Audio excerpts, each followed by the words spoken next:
I don't think so. Yeah. Okay, everyone. Thank you for joining. This is Thursday night, and we're going to learn a new discourse. For those of you who have been on last week, saw how wonderful they are, these discourses. Those that come on every Thursday night, these are awesome. Tonight, we're going to learn a new one. This is going to be a Shavuos mimer. Next week is the holiday of Shavuot, the holiday of the giving of the Torah. So, and what's exciting is that last week's discourse that we studied for the last, for I think we had 3 parts to it. That learning was a explanation of a discourse. It was a biur. We have very little discourses of the Alter Rebbe that are in Lekutei Torah that we didn't learn. But this week we do have an original one. And this is the mimer Besha'ah Shehikimu. And it's interesting because I just began teaching a whole book called Besha'ah Shehikimu. I wonder if there's any crossing of ideas between the discourse that we started on the podcast, on the Lekutei channel podcast, on the Divinity channel podcast,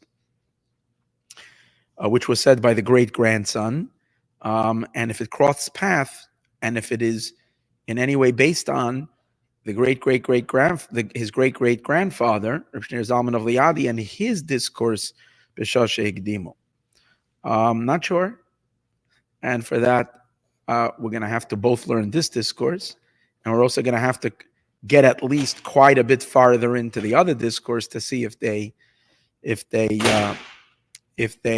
interlace with each other. It would be hard to imagine that they don't at all.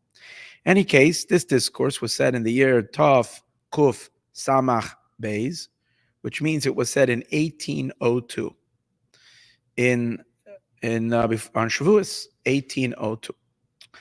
Now, the Rebbe says something very interesting, that there are 3 primary discourses in Lekutei Torah on Shavous. There's many other discourses that relate to Shavous, but they are either in Parshas Yisro, which is the time of the year in the winter, when we read the Torah portion of the giving of the Torah. So over there was inserted discourses, which they might have been said on Shavuos. Didn't have to be said, but they were put into Parshas Yisro, the Torah or discourses. And the first book, volume 1 of these books that we learn, which is called Torah or, which is on Bereshis, on Genesis, and on Shemos, which is Exodus. And over there is the story of the giving of the story of the events at Sinai. So over there are I think 2 or 3 discourses on the giving of the Torah. And then there is a few in Parshas Bamidbar. Now, even the ones that are not directly Shavuos discourses, meaning even those that relate to Parshas Bamidbar, if you learn them, you see that the underlying current is Shavuos, because the Alter Rebbe was saying those discourses, the author was saying those discourses Shavuos time. And therefore, he was connecting even the Parsha discourses with Shavuos, with the holiday of the giving of the Torah.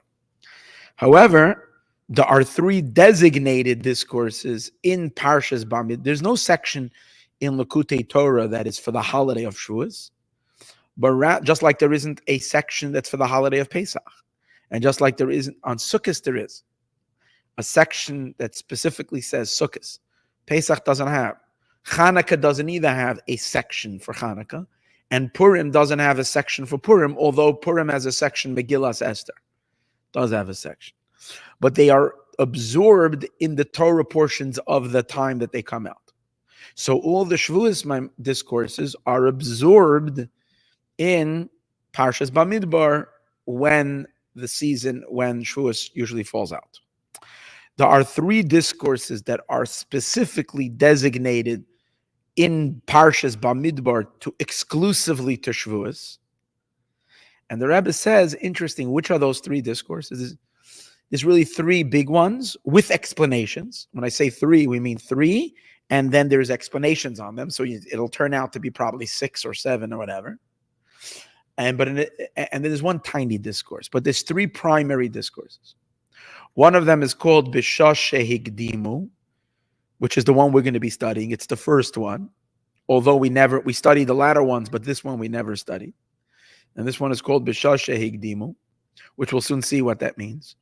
The second one is called Vaydaber Elokim, which speaks about the opening words of the giving of the Torah. God spoke, as Kol Advarim Me'ela, all these words Lamor saying, which is the opening statement of the giving of the Torah. And the third one is called Ve'eya Etzloi Omoin, which is a verse from Proverbs where the Torah is speaking on her own behalf. And the Torah says, I am to God his most precious toy and entertainment. So those are the three discourses. So the Rebbe says that these three discourses, the reason why these are the three chosen discourses, is because in the giving of the Torah, there was something that was enhanced in God. There was something that was enhanced in the Jewish people, and there's something that was enhanced in the Torah. Each one of them experienced some kind of an upgrade, even in God, whatever that means, however we can say that. So, or at least, even if we don't say in God, but we would say in the relationship of Torah to God, in connect, there was some kind of a deepening element that happened at Sinai. Because the Torah really preceded Sinai. Sinai was only the place where the Torah was given to us, but the Torah pre-existed creation. Yet at Sinai, there was an upgrade in the three entities that are all connected to the giving, the three parties. What are the three parties involved in the giving of the Torah? God, the giver of the Torah, the Jewish people, the receivers of the Torah, and the Torah itself, that which is being given. So the Rebbe says an amazing thing. These three discourses that the Alter Rebbe gave over the course of years on Shavous, and they became what the Tzemach Tzedek, the grandson of the Alter Rebbe, chose to be the three primary Shavous discourses that are in the book of Lekutei Torah in the time of Shavous. Each one of them brings out the novelty and the greatness of a different side of that particular party of the giving of the Torah. So, Vaydaber Elokim, the discourse Vaydaber Elokim that God spoke, speaks about the elevation in the Torah in relationship to God. The godly side, what was achieved by the giving of the Torah on God's behalf. The discourse beginning Besha'ah Shehikimu, which is the one we're going to be learning now, is speaking about the greatness of the upgrade that happened regarding Israel on behalf of the Jewish people, or for the Jewish people, or in the Jewish people as a result of Sinai. Because the Jewish people also had some connection to Torah before. As we're going to see in the discourse that Abraham, Isaac, and Jacob studied Torah before it was given. So we had already.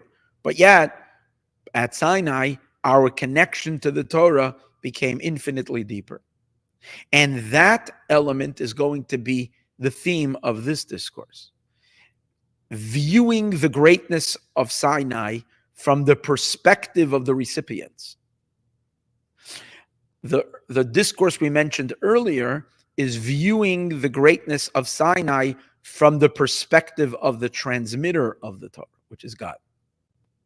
The third discourse, the Eya Etzloi Amoin, is viewing the greatness of the Torah and the greatness of Sinai, of the event at Sinai, from the perspective of the Torah itself.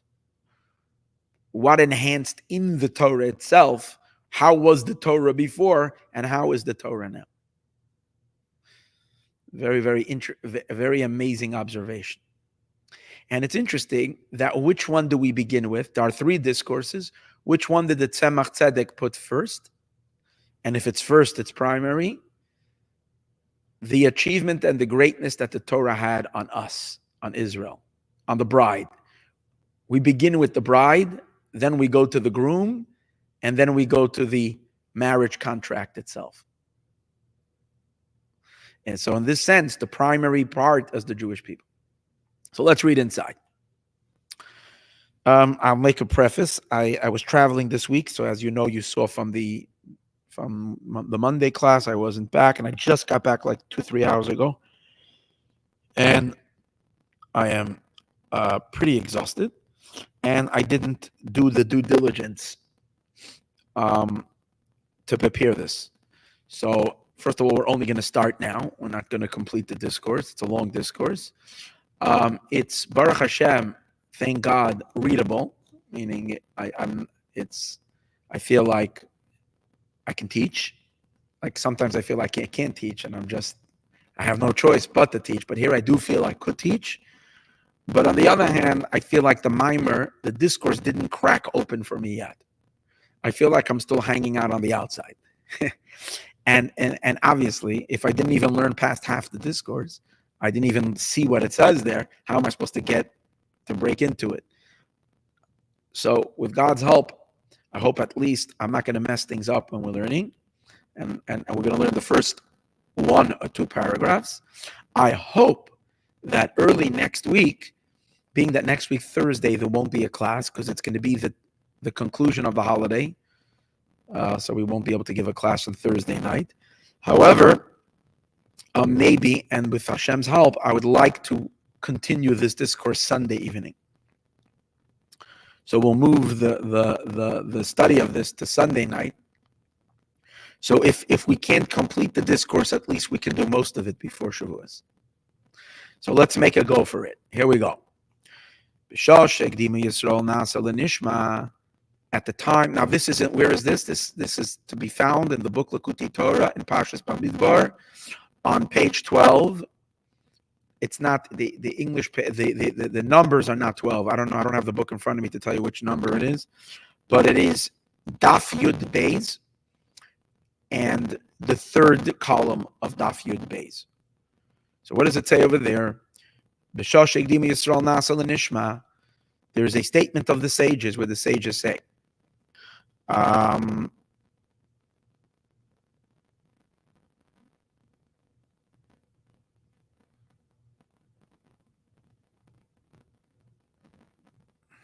it's interesting how the first 3 Rabbeim, the Alter Rebbe said this discourse in 1802, and this version of the discourse is the writing of the Alter Rebbe's brother. Who was the one who heard it? It was the Alter Rebbe's brother, Rabbi Yehuda Leib, and he wrote it. This is his, because the Alter Rebbe's son, the Mittler Rebbe, also has a recording, a written notes which he wrote down where he put the discourse. Alter Rebbe only said it. The Alter Rebbe didn't write it. His brother wrote it down, the Maril. His son, the Mittler Rebbe, his successor, also wrote the discourse down. That's printed in volume 1 of Tovkov Samach Beis of the discourses of 1802. His other son, Reb Moshe, wrote it. There's a 3rd version of it in Tovkov Samach Beis in the discourses of 1802, but volume 2. One is in volume 1 and the other is volume 2. The Mittler Rebbe in 1827 said a discourse explaining this discourse, like the Mittler Rebbe style, a very elaborate, long discourse. And he said it where, let me see where the Mittler Rebbe said it. Yeah, no, I'm sorry, in 1826. And the Tzemach Tzedek said this discourse. The 3rd Rebbe said the same discourse with his own insertions and additions. That's how cherished this discourse was, that it was elaborated by the next 2 generations. And when was this said? In the year 1834. So it was in 1802 by the Alter Rebbe, in 1826 by the Mittler Rebbe, in 1834 by the Tzemach Tzedek. Okay, just looking at the bottom over here, so it's giving me all these stats. Okay, I usually don't do so many stats before the discourse. That's to buy some time over here. Ha! It's all my tricks. I have teaching tricks. This is one of them. When you don't know the discourse well, then you make some tricks to pull the time. I'm just kidding. Okay. Let's go. So what does it say? The Talmud tells us in Tractate Shavous, at the time when Israel, the Jewish people, said, we will do and we will hear. When God came to give them the Torah, the response of the Jewish people was spectacular. They said, not only are we accepting to fulfill the commandments, they said, no matter what you're asking, we're doing it. And then afterwards, we consider it done. And then later, so what is it that we have to do? So it says that when the Jewish people said that, God got really excited. Yatzas Basko, a heavenly voice went out, and it said, Mi gila labanai razeh, who has revealed to my children this secret? That the angels use it out. So it's interesting, even though it's the same opening discourse, the same opening verse, like the podcast that we just started, it opens with the same words, Besha'ah Shehikimu, but I just noticed it's not the same statement of the sages. There are two statements of the sages. One of them is, looks like there's no sound. Why is someone only telling that to me now? Why is there no sound? No sound? I'm not seeing any comments. Usually there's comments. Is there? Oh, here's the comments. Oh, the comments were up. Oh, the microphone sounds like salt and pepper. Okay. Something wrong with the mic. Okay, let's figure this out. Maybe it's not on the right mic. So number one, let's make sure we got the right mic on. Thank you for calling and letting me know. No, we got the right mic.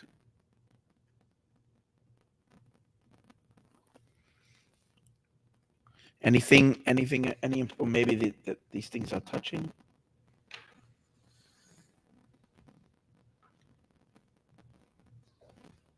Sometimes it's just, maybe it was touching that. Is there an improvement? Let me check over here. Okay. Is there an improvement now?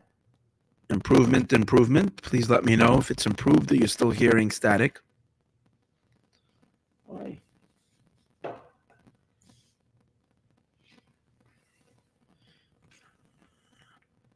Someone please make a comment. No improvement yet. So what is that? Why is this happening? Trying to adjust the microphone. That's exactly what we're trying to do. What is wrong? Why is it bad?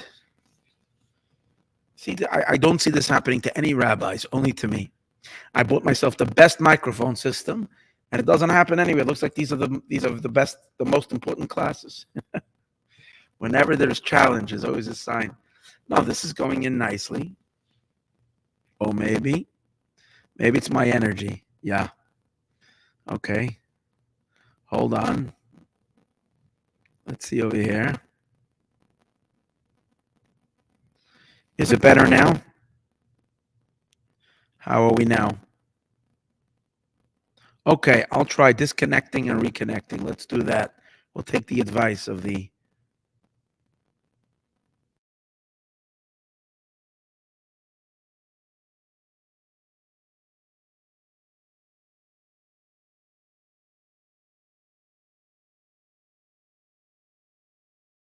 Second now. Now we're okay. How are we now?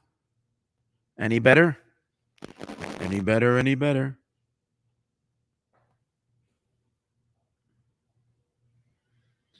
Is the sound any better? You want to open yours? Oh, looks like we're good. Maybe it just needed a little refresher. Okay, we're good. Mazel tov. Okay, thank you. So that discourse that we started the podcast is on a statement of the sages that say that at the time when the Jewish people put we will do before we will hear, what happened? The angels came down and brought them 2 crowns, one for Nas and one for Nishma. Over here, he's not talking about that. Over here, it says that at the time when we said we will do and we will hear before that, God said, "Who told you the secret?" This is an angelic. This is the way the angels talk, but I didn't expect that from humans. So, although it starts with the exact same words, Besha'ah Shehikimu, which means at the time that they put we will do before we will hear, Besha'ah Shehikimu at the time, but its meaning is different. Okay. So, what does it say? A heavenly voice went out and said, "Who revealed to my children this secret?" The secret that the angels conduct themselves with it. Shenemar. Now, where do we see that the angels are the ones who do that? It says in the verse, Baruch Hu Hashem Malachav, they should bless God, His angels, Yibore Koach, those that are most powerful. They show enormous strength, referring to the angels. What's their enormous strength? Oisei Devaroi. They do his will, or they do his commandments. They fulfill his commandments. Lishmoa, to listen, b'koil devaroi, in the voice of his words, of his request.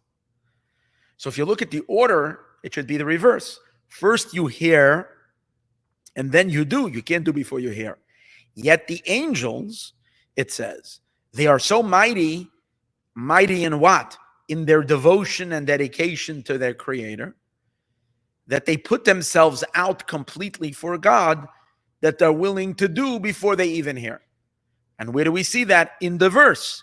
The verse says, bless God, His angels, the mighty ones who do His commandments and listen to the voice of His command. First doing and then hearing.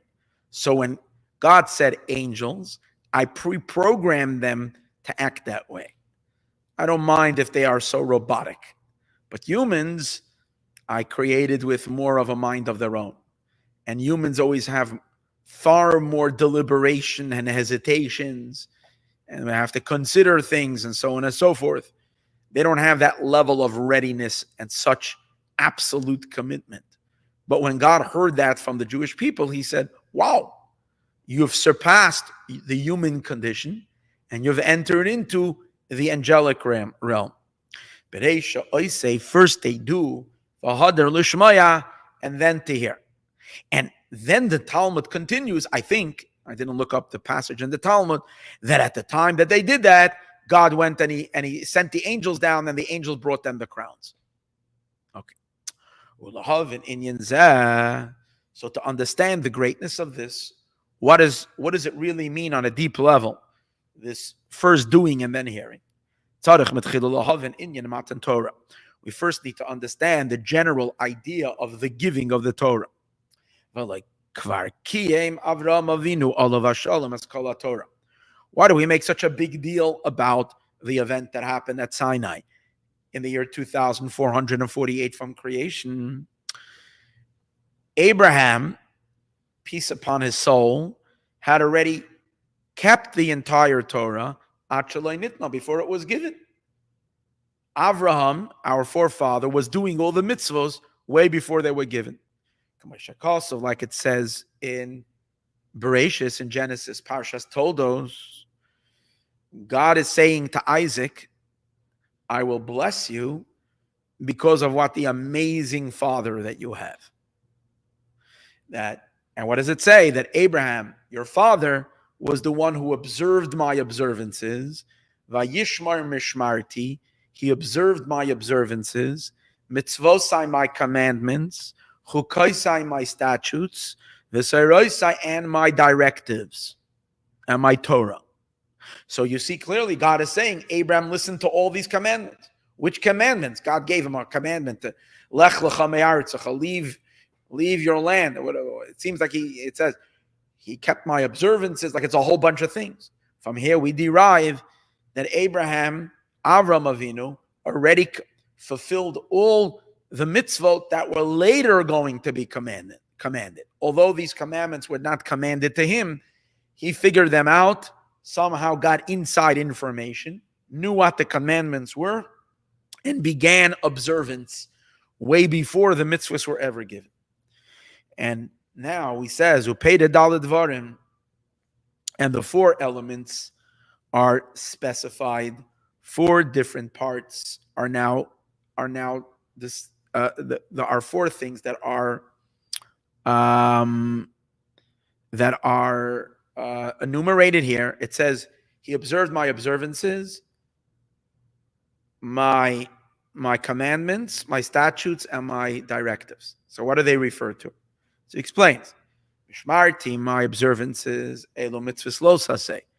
Those are the prohibitive commandments, like thou shalt not eat lobster. Okay, it doesn't say specific lobster, but it says all animals all fish that don't have fins and scales or are not permissible to eat. So Abraham, Avraham, and Sarah did not have any lobster on their dinner table. Okay, so they fulfilled those commandments. Mitzvosai, the positive commandments are what? Elu mitzvahs aseh. When it says my commandments, it's referring to the positive mitzvahs, like wearing the tzitzis, the fringes and the corners of the garment that every Jewish male is supposed to wear. So Abraham already fulfilled those commandments. He wore a nice, big, beautiful talus katan. The chukaisai v'turaisai, and my chukim, my statutes and my Torah. What is that referring to? Elu b'chenes pnimiyus shel mitzvah saseh v'lo saseh. That is the internal element of the positive commandments and the prohibitive commandments. In other words, Abraham did the mitzvahs externally. He did the actual mitzvah, but he also fulfilled the psychological, spiritual, inner element of every mitzvah. Every mitzvah has a soul, and Abraham was in tune in the energy of the mitzvah, and he absorbed the mitzvah not only in body, in action, but also in spirit, also the deeper element of the mitzvah. It's interesting that he says that over here, because in some discourses it seems to imply that Abraham did all the mitzvahs, that all of our forefathers did all the mitzvahs only in the spiritual. They didn't do them in the physical. Here he states explicitly, derived from the verse, that he did them both in body and in soul. So how will we then reconcile with this, that it says that before the giving of the Torah, we weren't able to do the mitzvahs in the physical realm? That does not mean they didn't do them. It means they weren't able to affect the physical. Although they did it, they weren't able to affect the physical like we can affect the physical when we do the mitzvah.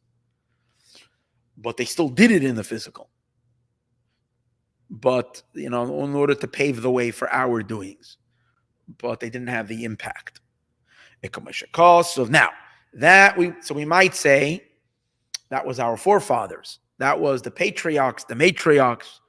But then there were a couple of generations after them until Sinai. Okay, the Jews spent 210 years in Egypt. And they had 4 generations being born in Egypt. Perhaps, although the Torah was kept in the days of the patriarchs, it was forgotten, neglected, and now God had to give it from new. So in as much as the Jewish people at that time, as a people, were concerned, it was something that they didn't have in their lives, because they had kind of, to a certain degree, maybe a little bit assimilated into Egyptian culture. They lost their Jewish tradition, and maybe at Sinai they just came back to their Jewish tradition. But he says that that's not the case. It also says that Abraham assured that his children will follow in his ways. It wasn't only personal for him, but he taught it all of his children. That means this was a handed down tradition to live by the means, by the directives of the Torah. It says, "Laman asher yitzaveh banov," so that he will command his children. So from here we see that the Torah was observed further, not only in the first 3 generations. Comes out that the Torah, they had already an inheritance from their forefathers. So what was the great big deal that God comes down to Sinai and gives them the Torah, a Torah that they knew already? There's nothing new. Also, we need to understand in Yeridas Hashem al Har Sinai. Another thing we need to understand, why was there such a commotion when God came down on Mount Sinai? It was just indescribable how dramatic, how powerful, how earth-shattering it was. Like it describes, when it describes the events at Sinai, it describes it as utterly overwhelming. So much so that everybody thought that they were going to die from fear. That's how intense it was. There was thunder and lightning and quaking and shaking. It looked like a massive eruption of a volcano. It was extraordinarily intense. With the sounds and these things, and this all accompanied what? God's conveying of the 10 Commandments. So the question then becomes, and the impact was so strong, the godly revelation and the intensity of the display was so intense that it says that the people were so overwhelmed that every time God spoke, all their souls took flight. They passed out. Now, when was the last time you experienced in your life something so intense that not only did we faint, but that God forbid caused us to lose our soul? That we died. I never had, thank God, an experience like that of such fear, of such a shock that caused, and no one should have to see something like this in a negative way. Obviously, there it was sweet. It was intense, but it was extraordinarily sweet, as explained elsewhere. But still, it was so intense that they died. And then God had to resurrect them. So we see how enormous and powerful this event was. It was the most powerful event ever in the history of the world. Until the spectacular revelation at the time of the up-and-coming redemption. And the sages say that every time God spoke, also from tractate Shavous, the sages say, every time God spoke, their souls left their bodies. So then the question is, so you would think that God would be revealing some deep existential secrets, some Kabbalistic, mind-blowing ideas. In order to transmit something like this, the world is blowing up. Such a secret calls the entire world to collapse or to shoot up because it's so intense. But that's not what he was saying. He said, don't kill anybody. Don't commit adultery. Don't steal. So for such simple instructions, we have to make such a commotion? That's the question. Max is behind. What is it already saying over here? It says, Lo tirtzach, you shouldn't commit murder. Lo tinov, you should not commit adultery. Shen devarim pshutim. These are all basic morality, basic things. Shegam seichel anushi mechayva. Even a straight-on human intelligence, a human mind understands. It's not some godly secret that God is giving over here. A decent human being can appreciate such basic moral precepts. So that's what he's asking. So number one, the question was, what was it even given to us when we even knew it all before, including the 10 Commandments? These were all, our everyday life to us already before the Torah was given. Not only the 10 Commandments, but all of the Torah. And especially regarding the 10 Commandments that God gave, why the commotion? The Yevon calls that, and all of this will be understood. So therefore we have to say, and that's what the mimer is going to explain, it wasn't about just the 10 Commandments, it was the divine revelation and godliness itself that was transmitted to us during that time. We got to experience God's reality and God's truth in a way that is impossible and absolutely unattainable and unreachable. We can never, no matter how much we explore, no matter how far we investigate, no matter how deep we do research, no matter how committed we are to the pursuit of spiritual experience and godly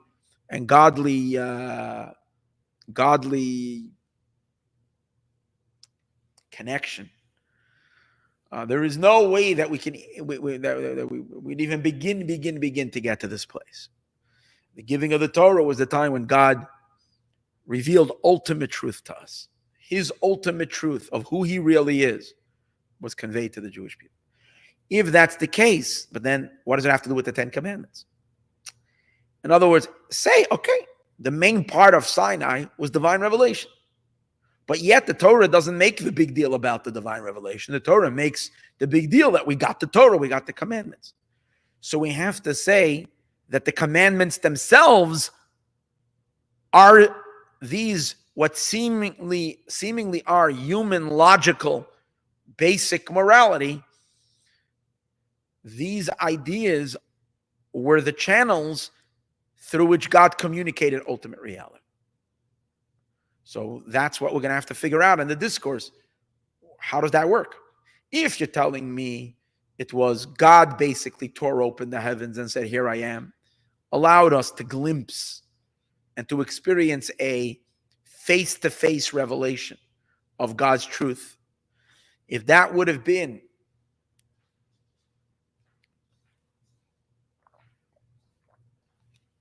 the real, if that would have been the real Sinai experience, the real thing, so why do we make a big deal about the 10 Commandments? It's that divine revelation that was communicated. So therefore, we have to say that the two of them are in some way that needs much more investigation, and that's what he's going to teach us in this discourse, how the two of them are really one and the same. So these commandments are not just plain basic moral precepts. It's utterly divine, as we're going to see. The Yevon calls out all of this will be understood So we begin to explore, and we have to look into Deuteronomy. See, the story of the giving of the Torah is recorded twice in the 5 books of Moshe. Where is it recorded? Once as part of the story of the Exodus. We went out of Egypt, and God brought us to the foot of the mountain, came down on the mountain, and he gave us the Torah. That's the first time it's recorded. And then in the repetition, in the book of Deuteronomy, where Moshe, repeats to the Jewish people he does a review before he passed away, the last 30 days of his life. Moshe does a quick review of all of the Torah. Not only does he review the commandments, but he reviews the events that happened over the 40 years. And part of that review is he tells us what we experienced 40 years earlier at Sinai. So over there, he adds some commentary to the event. Now, Moshe would probably know the best because he was the one who was the transmitter. He was the one who was the facilitator of the entire giving of the Torah. So he gives his perspective on the event. What was the point of all of that? And what does he say? The Yevon calls that Mishnah Torah. In other words, in Mishnah Torah, in Deuteronomy, Moshe himself is being interviewed. Moshe himself is being debriefed. So we get to see how he saw the event. After it records the event itself. the 10 Commandments, over there Moshe says, God came down on the mountain and he said thus. And it repeats the 10 Commandments a second time with slight variations from the first time. So then Moshe continues and he says, now, by the way, now when your son will ask you in future generations, tomorrow didn't mean tomorrow. Tomorrow meant in the future, whenever that will be, 100 years from now, 1,000 years from now, 2,000 years from now, whenever it will be, one day your children will ask you, Moha Eidos, what is the testimonials, V'achukim, and the statutes, V'hatoros. I think that's what he says. Moha Eidos Hachukim, V'mitzvos, V'hatoros, and the V'mishpatim. Sorry, Moha Eidos Hachukim V'mishpatim. What is the testimonials? What are the chukim? What are the statutes? And v'amishpatim, and the laws that God has commanded you. And then what's the answer? So you'll have a questioning son, a curious son who's asking the question, but he's a wise son. And what's the answer? You should respond to your child, and what should you tell him? He says, you want to know the point of all these commandments? God commanded us to keep all these statutes. For what reason? The yira as Hashem, to fear God. So all this observance is to bring us to a fear of Hashem. So that's okay. So now we know the purpose. And this was not just the purpose of our observance. This was the purpose of the whole event at Sinai. Instill a powerful awe and fear of God. But what does that mean? Fear that we shouldn't sin? It can't mean that, as we're going to see. It's because the only reason we're sinning is because we have commandments, which enable us not to listen to the commandments and to sin. So to say that we were given the commandments that we should fear him and we shouldn't sin, don't give the commandments, so we won't be sinning in the first place. And then, okay, that's just my silly question. But that's not what he's really saying. What he's really saying is the soul fears God. He presents the question really, really, really in a very, very beautiful manner. How does he present the question? Look at this. I knew it's not time to give up. I knew that it might still happen.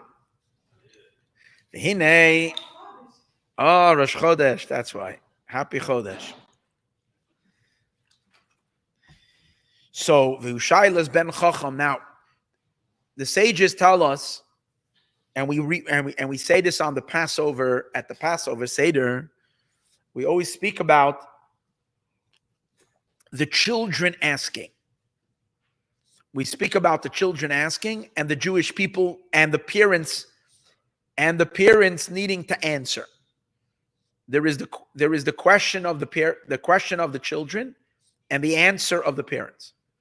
But the Torah repeats this question 4 times. Not the exact question. 4 times does it say in the Torah that you should speak to your children and explain to them, educate your children and explain to them what's going on with the mitzvah observance. So the sages in the Mishnah tried to clarify how come we have 4 times the question and 4 times a response from the parents. Is because the Torah is recognizing that not all children are the same. And we can take and each child needs to be spoken to in accordance to his or her understanding.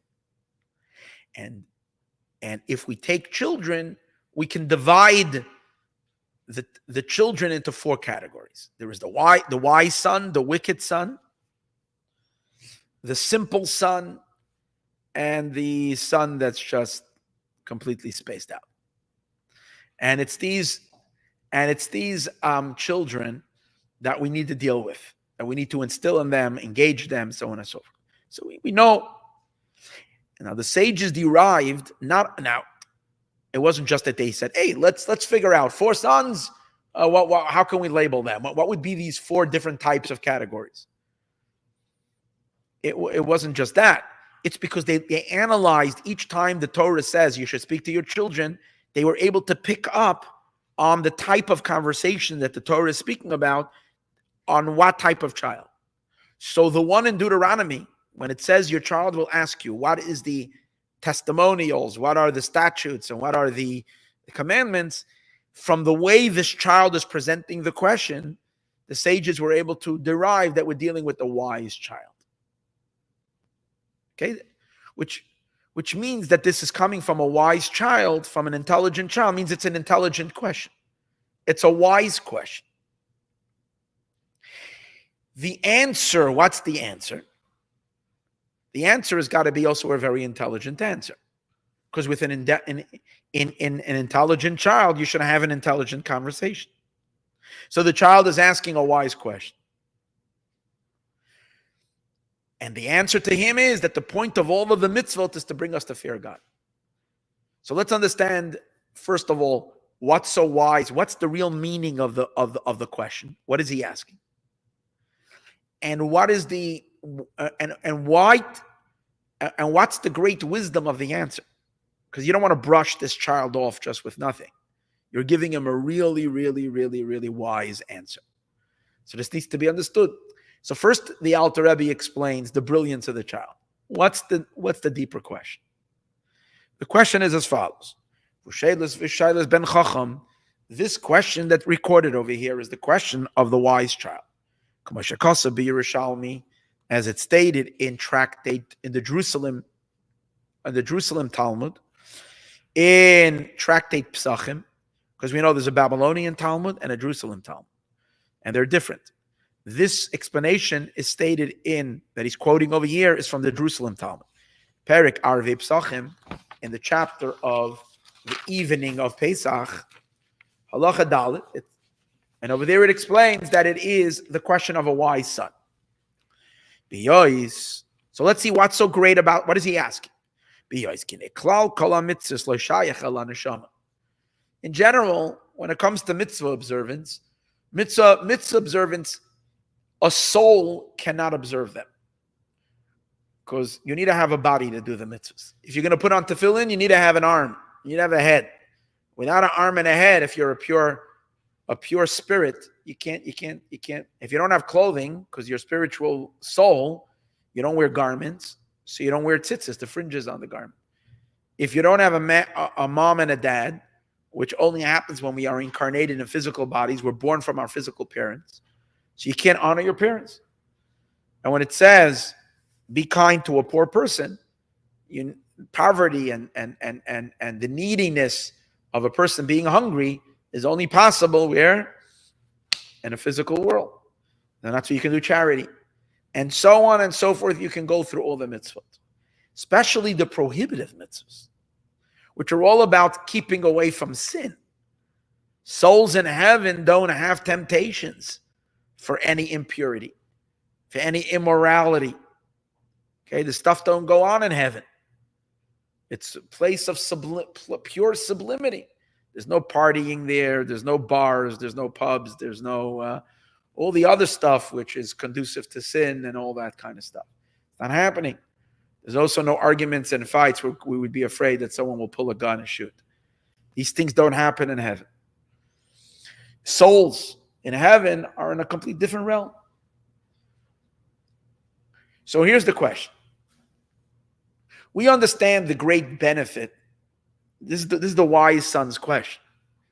We understand the great benefit to human beings from the Torah. Because if human beings don't have the Torah, we can be a total mess. Because we have no instructions and no guidance, we can wreck our lives. We can do terrible things, and and also we don't do the good stuff. But definitely we can become, God forbid, very corrupted. So we have God's instructions to keep us on the right path. And that makes sense. But that, if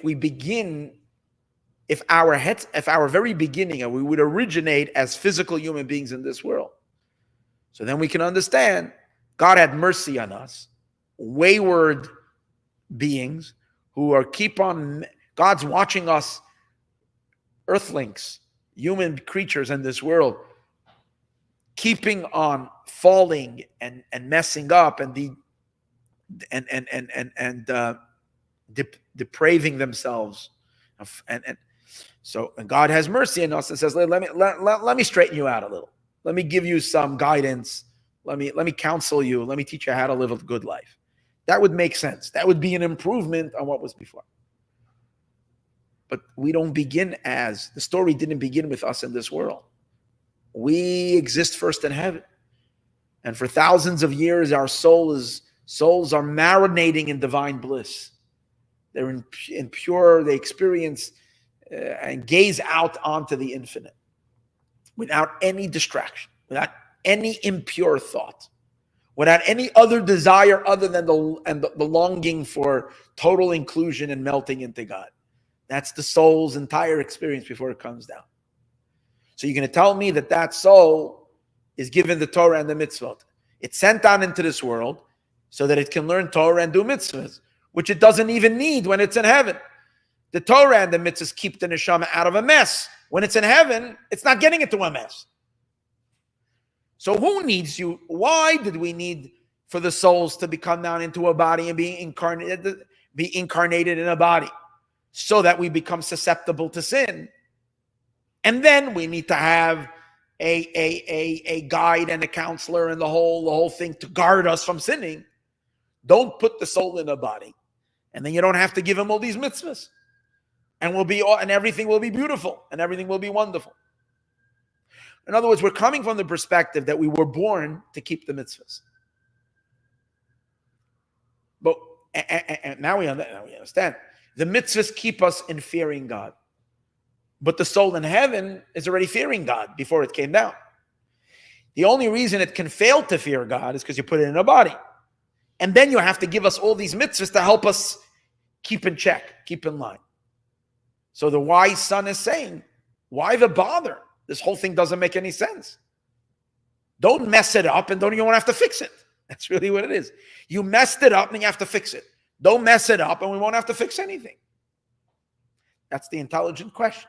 But then we don't understand the answer. What's the answer? God commanded us all these commandments so that we will fear him. But we feared him already before we were born. So then, in other words, once we understand the depth of the question, then we don't understand the answer.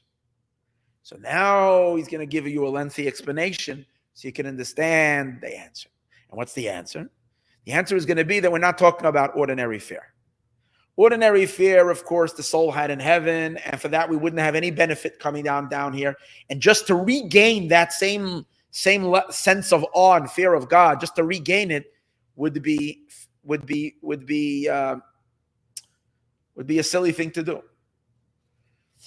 But we have to say that when it says to fear God, it means to move to an infinitely higher level than the soul's perception of Hashem that the soul had in heaven.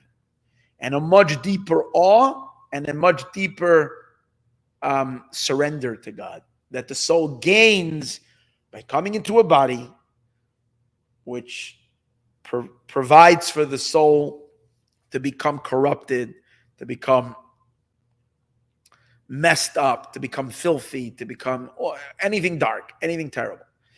But the gain is so much greater, because then when the soul observes the commandments and channels the godly light that is hidden in these commandments, as we're going to see, it attains an infinitely higher connection to God than the soul had before it ever came down in the physical. And what is that connection going to lead the soul to? It's going to lead the soul to the ultimate fear.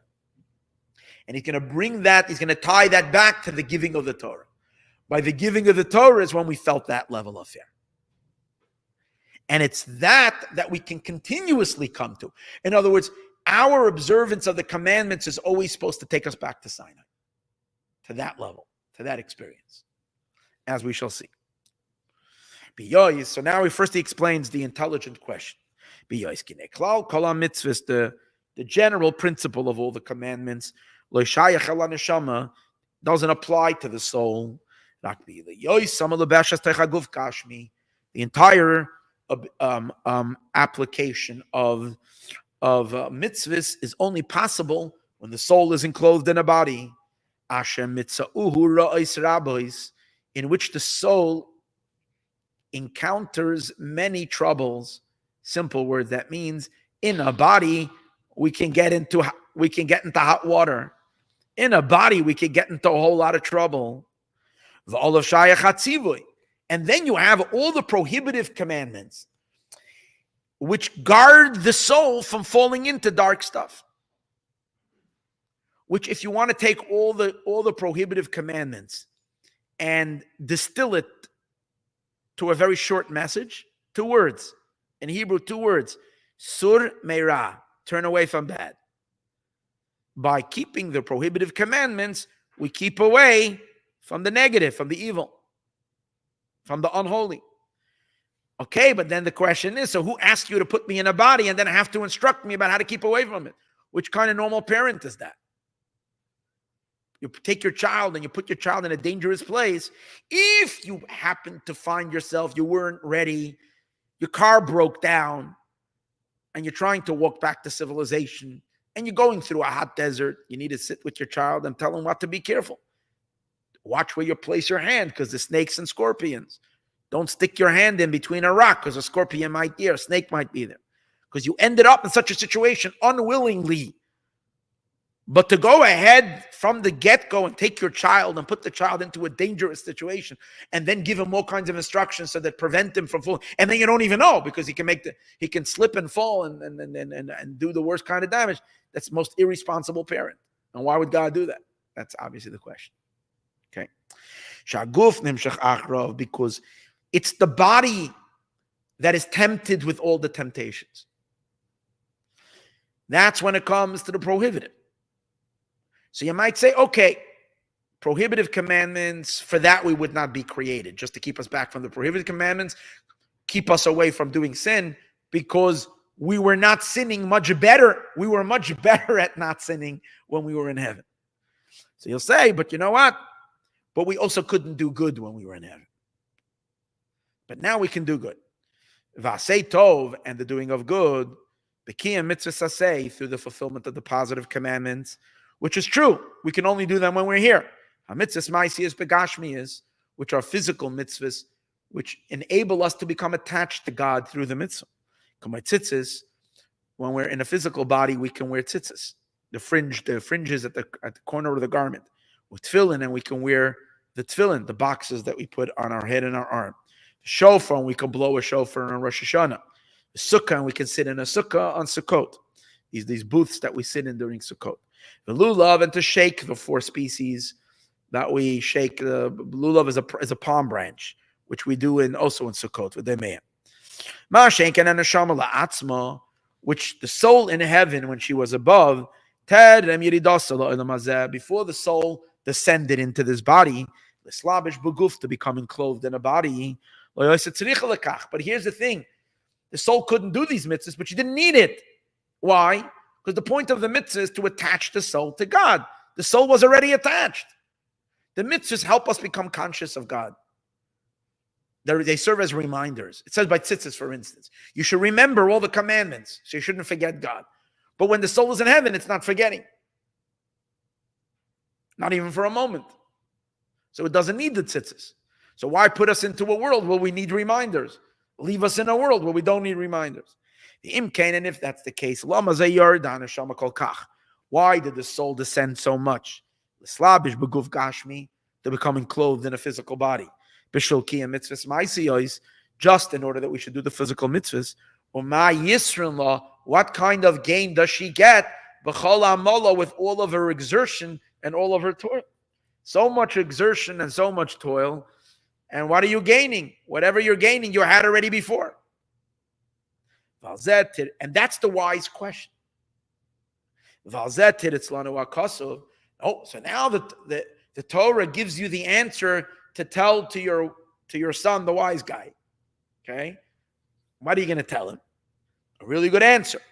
The purpose of all the commandments is to fear God. But what kind of answer is that? The fear of God the soul had before it came down.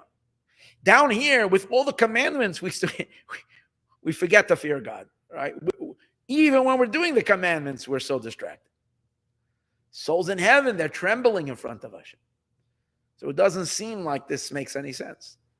Or be it Indian, the explanation of the matter is, he's going to explain what means fearing God, which is attained only when we're in a body through God communicating himself through the mitzvahs. And let me just give the brief answer, which I think he's giving. As I told you earlier, I didn't have a chance to really prepare this discourse well, but the gist that I got by reading it is as follows. Souls in heaven exist within the format of existence, within the format of the worlds. They exist in a very, very high level of the worlds, but they exist within the context of worlds, spiritual worlds, but worlds. And therefore, they know God, they know Hashem, but they know God as God has, so to speak, metamorphosized himself to become a creator. As God relates, God took an infinite leap and jumped over and did a quantum leap into a state where God is manifesting himself as a creator. And on that level, we know God.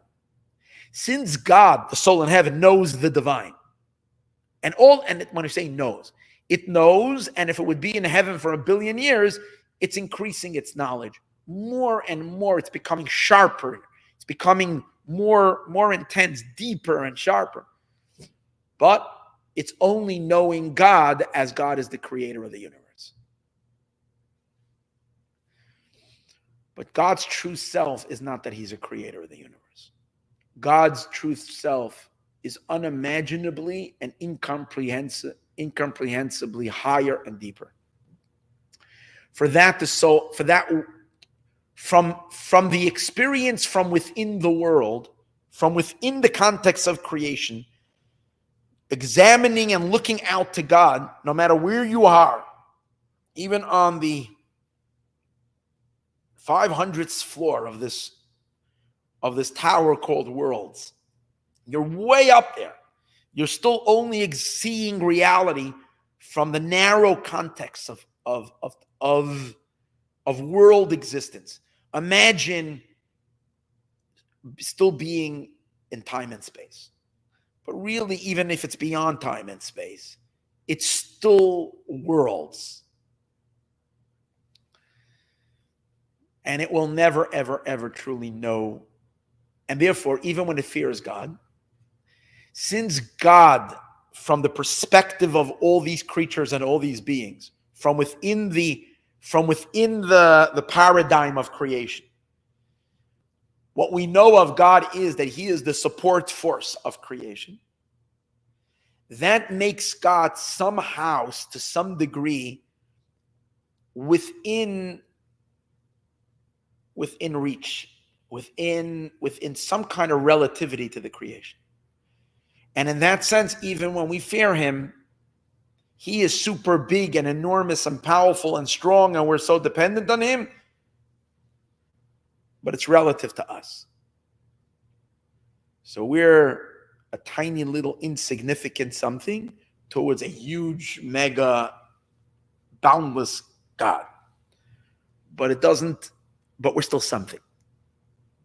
Small and tiny, but something. That's not the ultimate fear. The ultimate fear is when God picks us up, lifts us outside of the heavens, above the stratosphere, higher and higher and higher.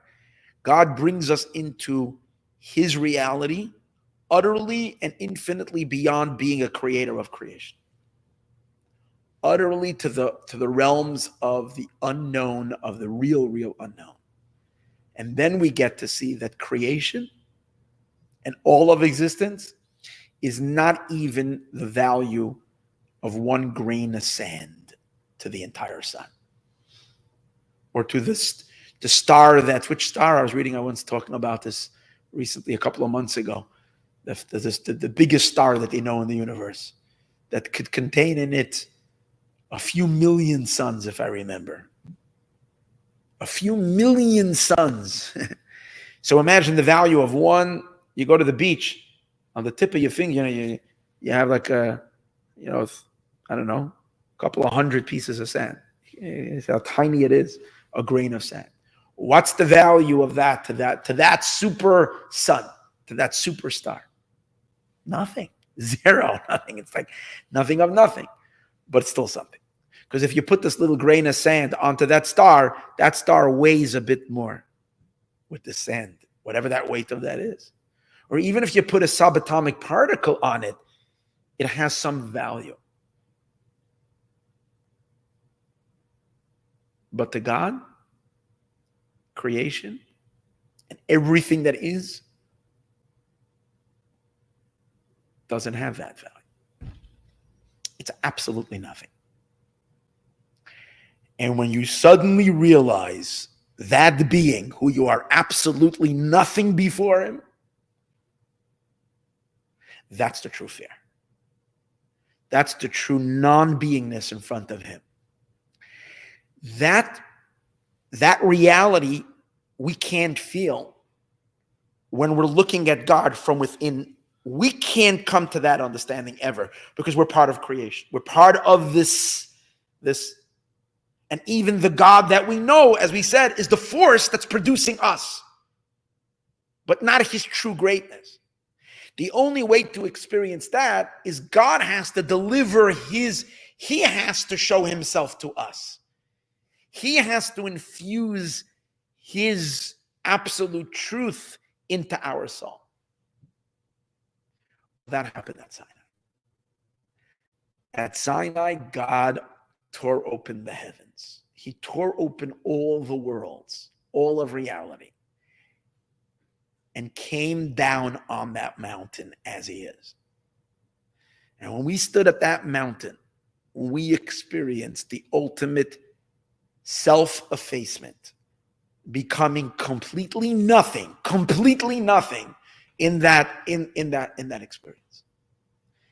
And what God did was he captured that experience of Sinai and of that truth, and he infused that into the mitzvot. And every time we do a mitzvah, we are channeling God's ultimate truth into our soul. If we would be sensitive to it, then we would die every time we do a mitzvah, just like we died at Sinai. We couldn't handle such ultimate reality.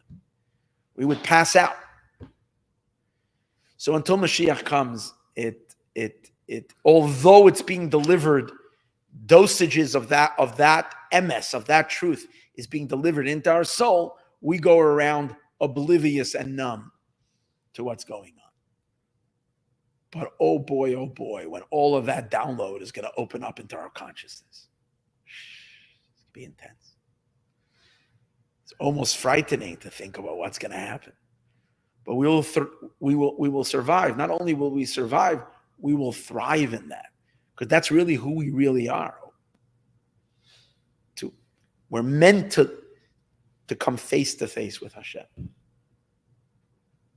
That's the answer that we say, that all the mitzvahs that were given to us is to lead us to the ultimate fear. So he's going to now develop in the discourse first. First, what we're really is the first part of the discourse is going to explain the godliness of creation and how godliness of creation is really nothing to God. It's not a crumb of a crumb of a crumb of his truth. It's nothing. As ginormous as it is to us, as unbelievably incomprehensible it is to us, from Hashem's side, it's nothing. And then he's going to explain how the Torah and the mitzvahs do contain God's truth.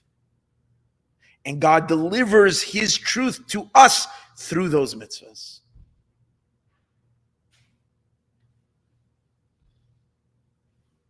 First 8? Yes, let's read. And on this the pasuk answers, Ki tachlis kol ha-mitzvahs. The point of all the mitzvahs, kedei leyiras Hashem, to fear God. Ubira inyan, and the explanation of the manner is, in eksiv, for behold, it says in the pasuk, it says in the verse, L'cha Hashem hagedula, it says in the verse like this, to you Hashem is greatness. There's a verse that says, simply the verse is speaking about the awesomeness of God. It says, God, you think there's greatness anywhere? You think this one is great, that one is great, this powerful entrepreneur, this great CEO, this great senator, or this governor, or this president, or this whatever. These people, you think they're powerful. That's not greatness. L'cha Hashem, to you, God, is where true greatness is. And to you, God, is where real might and power is. The verse says, to you, God, is greatness. To you, God, is power. To you, God, is beauty. To you, God, is victory. To you, God, is glory. Sorry, I said Teferes glory. To you, God, is splendor. To you, God, is victory. To you, God, is glory. And it's Hod. And then Kikolbash. And everything in heaven and earth really belongs to you. To you, God, is kingship. So we know that in that verse that we just mentioned, we mention all the 7 building blocks that God constructed the universe with. The 7 divine emotions. Greatness is kindness. Might is might, Gevura. Teferes, Netzach, Hod. 6 emotions. So the simple meaning of that is, these powerful things, they're yours. No one else really has them. You have them. But the Alter Rebbe teaches us with his infinite wisdom. He says that's not the praise what we're saying. We're saying something so much deeper. We're saying something so much more profound. What is it that we're saying? L'cha Hashem hagedula. Thank you. The cold one. How'd you know that? We're saying L'cha Hashem hagedula. To you, God is greatness, means that greatness is canceled to you. The entire greatness, what we see as God being great, and we're like, wow, he's enormously great, that greatness is utterly nothing to God. What we see as God's enormous power, that too is nothing to you. L'cha Hashem means it's canceled to you. It's a joke to you. When we see, doesn't mean only our limited perception. It means the perception of all the angels, the perception of all the angels of the angels, the perception of the highest celestial beings whose knowledge is unbelievable. Yeah, and they tremble in awe, and they fear, and they love, and they're blown away by God's greatness, and by his might, and by his splendor and his beauty. All that is a joke to God. It's canceled to you because you're not of this material at all. You're beyond it all in a way that you're utterly unknowable. That's the concept. To you, Hashem is greatness. This that we see God as the great creator of the universe, and we call him, therefore he is so great. Now there's a verse that, it's not like it's not true that God is great. There's a verse that says so. And Torah is true. It says, Gadol Hashem. God is great. Umahulol ma'od, and very praised. All the worlds, that's all they talk about, is God's greatness. Amr, as all the sages say, but the sages say, Emasai Nikra Gadol. It's a passage of the Zohar. The Zohar says, when is God called great? Kishahu be'ir Elokeinu. Because there's another verse that says, Gadol Hashem me'od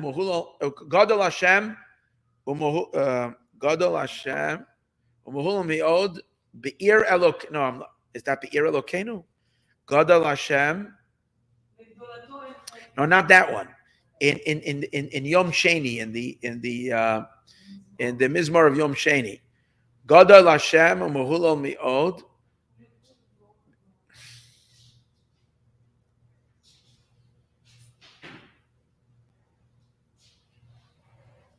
Monday.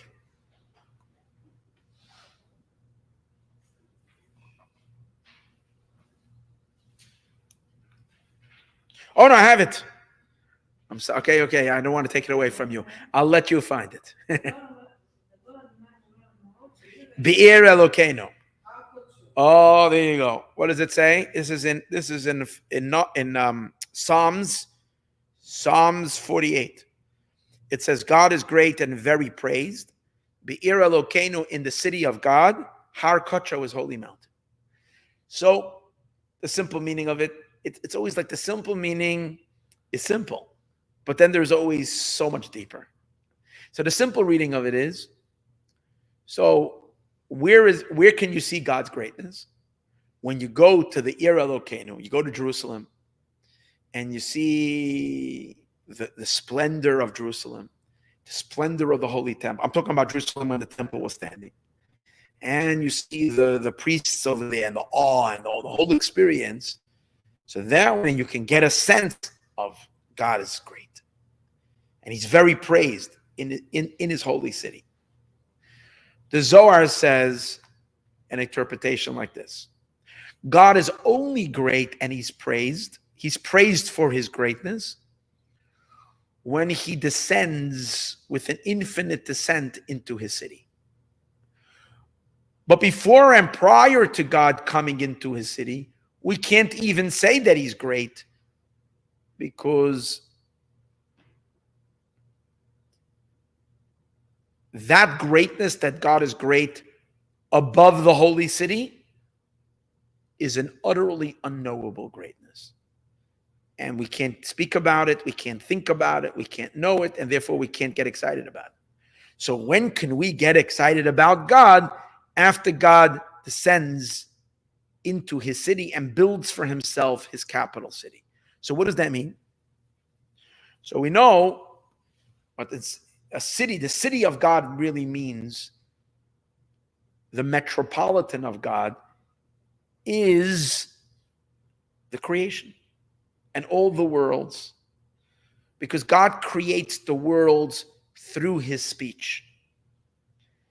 The speech of God, the sphere of Malchus, the attribute of kingship. Divine speech is called a holy city. It's called God's city. Because what is a city made out of? A city is made out of neighborhoods.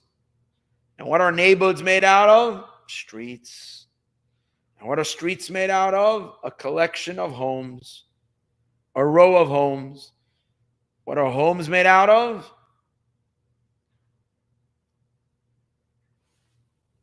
An attachment of various different rooms. And what are rooms made out of? Walls. And what are walls made out of? Especially in the ancient times, stones. So what makes up the whole city? A whole configuration of stones. You put stones together one after another, you create a wall, another wall. So usually every city first had one person living there. Then someone figured, I'm going to go live next to you, so it'll be easier for us together to live together. Then a third person comes, and then before you know it, a small little town starts to grow. Then it grows and grows and grows, and the small little hick town becomes a city. Any city. The biggest cities in the world were a long time ago. They were just one person living on a hilltop. And then everybody came along. But it started with, you build the cities with stones. So what is that metaphoric? Metaphoric is like this. God as well, stones is is metaphoric for speech, for letters. Because we know when God created the world, how did God create the world? By saying words. The words created the world. Combinations of words. The combinations of words are the structure of God's stones. And through these words and through these stones, God builds the entire infrastructure of time and space, all the worlds, all the angels, all the way down to our universe. All the planets, all the stars, all the galaxies, and then finally down to our little planet Earth with all the myriads of creatures and beings. Everything is a set of words and letters. It's all a code. Everything is a code of words. And that code, the sum totality of the whole thing, is called a city. And only when God transmits his energy into those words does he construct the worlds. So we might think, who is God? God is the author of these words. That's what he is. He is someone who is so magnificent he can say beautiful words and create universes from. That's pretty neat. So then we would say that the big deal about, before God created the worlds, we would say he's a nobody. And now he created the worlds. Now he went onto the map. Now that he created the world, now he's a something. Now he's of significance. But we're saying the total opposite. Before he created the world, he was infinite and boundless and outside. And then what does he do? He contracts and limits and limits and limits and limits till he can separate a tiny, tiny, tiny, tiny crumb of a crumb of a crumb of a crumb of his infinite power. And that becomes the entire energy in which flows into all the letters that make up the entire universe. A forgotten crumb. So to define him by that one crumb is utterly insane. The entire era Elokeinu, when is God great? His entire greatness begins, when we say greatness, the greatness that is perceived to us begins in his artwork that he created such a magnificent world. But that's great to us. From his side, he had to do the opposite. He had to dilute himself, dilute, until he can start speaking these tiny little words that create the universe. That's the idea that he's building over here. So it says, Gadol Hashem u'muhula mi'od, Amar Rizal, Emasai nikra Gadol. When is he called great? Kishu be'ir Elokeinu, only when he goes into the city of God. Piddish. Kimasha nikra Gadol, this that God is called great, Al Shem Gedulasai, because he's so great. Now he wants you to understand that God doesn't build a little hick town. God builds, what he built is super impressive. What did he build? Well, take a telescope and start looking out, and what's there in outer space? The mind just gets blown away. You cannot fathom the enormity of the universe. Hundreds of millions of galaxies, each one with hundreds of millions of stars, which each star is, some of them are hundreds of thousands of times as big as the Earth. And even, as we said before, stars that are 1,000,000 times the size of the sun. And there's hundreds of millions of them in one galaxy. And there's hundreds of millions of galaxies. And that's when you're talking about, you're zooming out. And when you zoom in and look at the complexity of a human eye, and think about what does it take to create such a perfect camera, with the technology that goes on in the eye is just unbelievable. And what goes into just one human cell, and the integration of all these cells, and the integration of all the unbelievable amount of creatures and bugs and insects and birds and flowers, and everything works, and weather systems and ocean and just absolutely spectacular. And all of this is just the physical universe. Above it are the real impressive worlds that we don't even know. Spiritual worlds, which above them is even higher spiritual worlds. And this goes on end. This is not a little hick town. This is an unbelievable empire. Yet, from his true end, it's a joke. It's not even one of, That's where he's saying, the Alter Rebbe, that it's really nothing to him. From our end, you can write and write and write endless books and books and never get done with his greatness. But from his end, he has to infinitely contract to produce this. And who he is truly, we don't even begin to know. We can't even begin to imagine that. It's totally off limits. Unless he reveals it to us. And he did. And that's the Torah. And that's the mitzvahs. And that's Sinai. This, that he's called great because of his greatness. That his energy flows. Mereish kol dargin, from the beginning of all levels. At soif kol dargin, to the end of all levels. Lahavos, in which his energy creates. He's the ultimate producer. What does he produce? Me'ayin layesh, from nothing to something. Kol hanetzolim, all the emanations, the hanivraim, and all the creations, chulu, ulachyoisam, and to enliven them, ulakaimam, and to sustain them, and to keep everything in motion and everything in perfect sync. Like it says, Ato sisas hashamayim, you, God, created heaven. The Ato machayes kulam, and you enliven everything. The kamaribadevavis oilamois, and how many myriads and myriads of worlds, toloi b'mamaroi, are dependent on his words. Commotion, like it says, Hayesh mispar legedudav, is there a number to his troops of angels? There's no end to how many angels there are.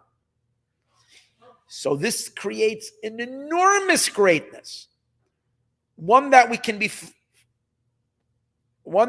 praise and praise and praise for all of eternity, and not even begin to scratch the surface of the greatness of the universe, of the universe and the spiritual universe and the sum totality of creation. Notwithstanding how awesomely great that is from us looking at it, it's meaningless to him. It's not called great, klal, at all. Only when this power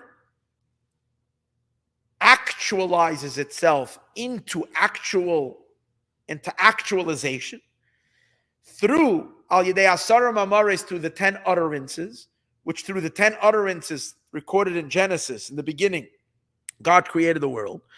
B'tzerufe oisiyos, which at that point, this whole project called creation goes into action. How is it produced? Through God's combination of words.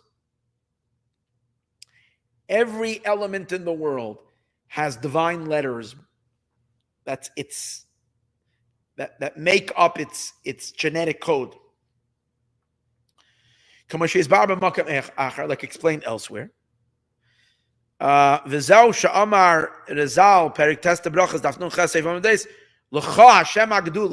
that's why the sages say that when we say in the verse, to you God is greatness, where is that greatness manifest that we can call him great?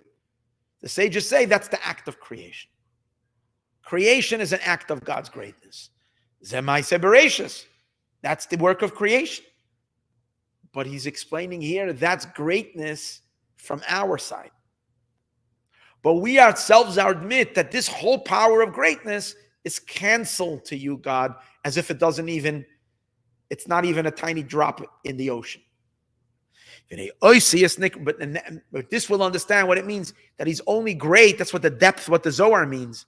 It says he's only great when he comes down into the city.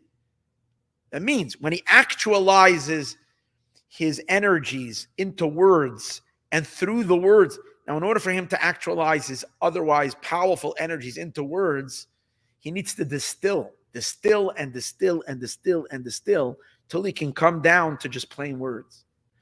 And that's for that reason letters are called stones, Just like stones are the least impressive objects. I'm not talking about fancy diamond stones. Plain stones. They're cheap. They're not impressive. They don't have much content to them. They're just plain.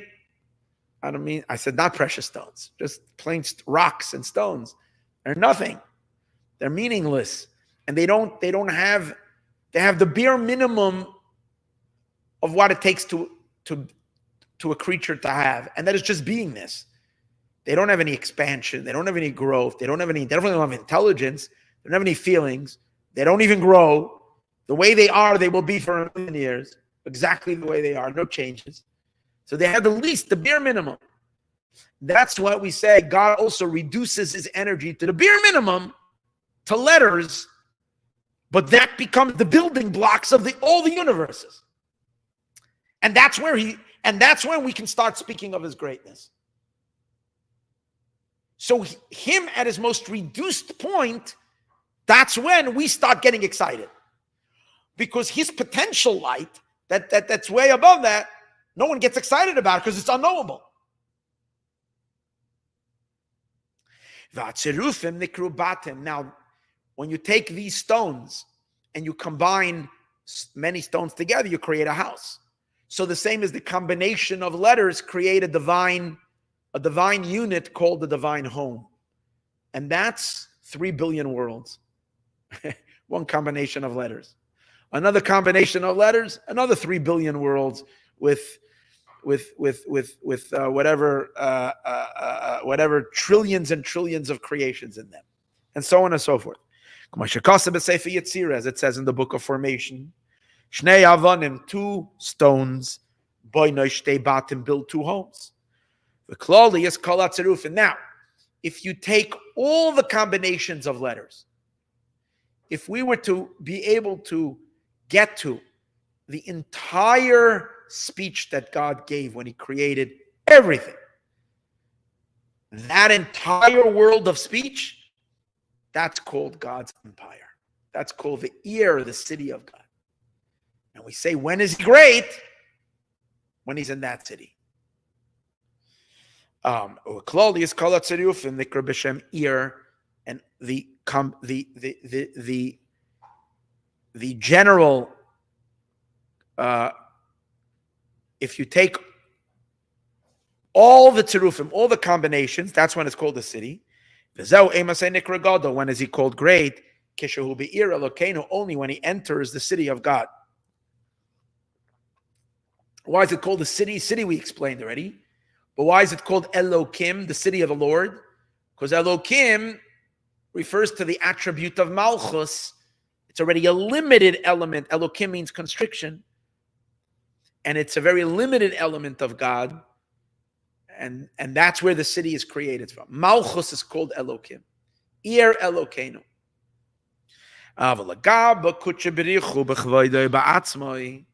But if we are to compare this to God himself, the infinite transcendental being, you cannot call him great.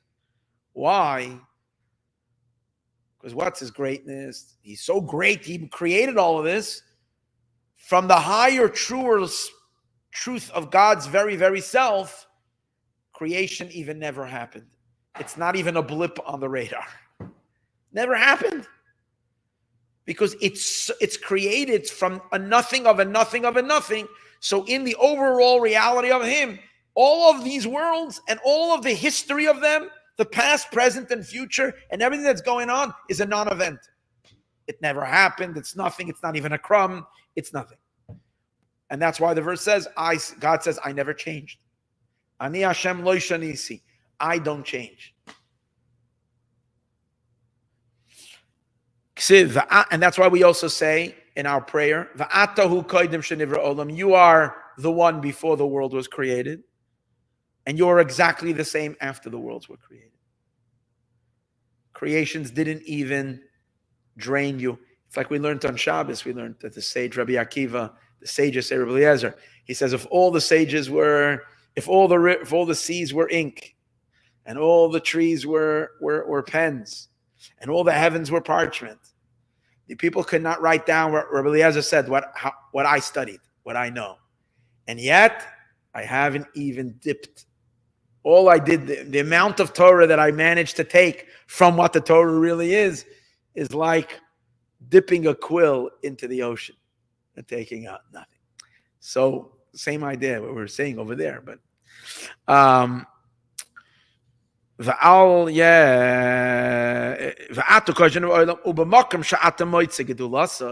and another way the sages teach the same idea.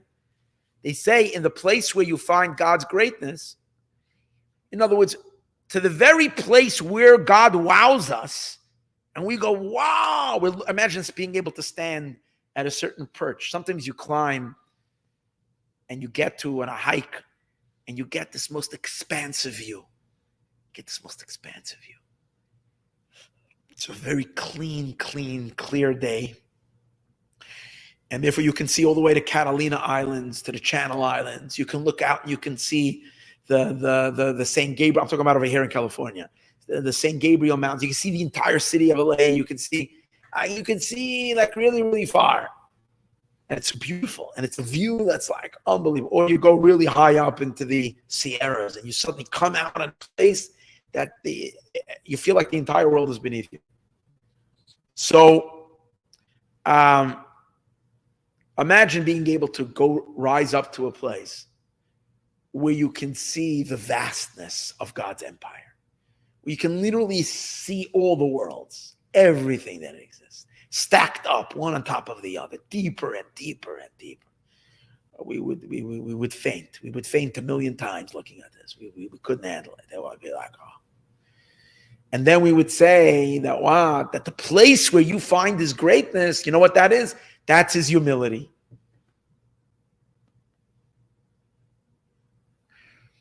What does that mean?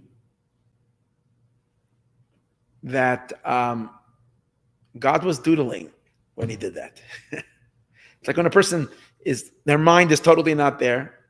When you're listening to a class, and you have a pen and you're doodling. But doodling is a weak example, because doodling does capture, only if you're really good if you're a good artist, then you doodle or something, right?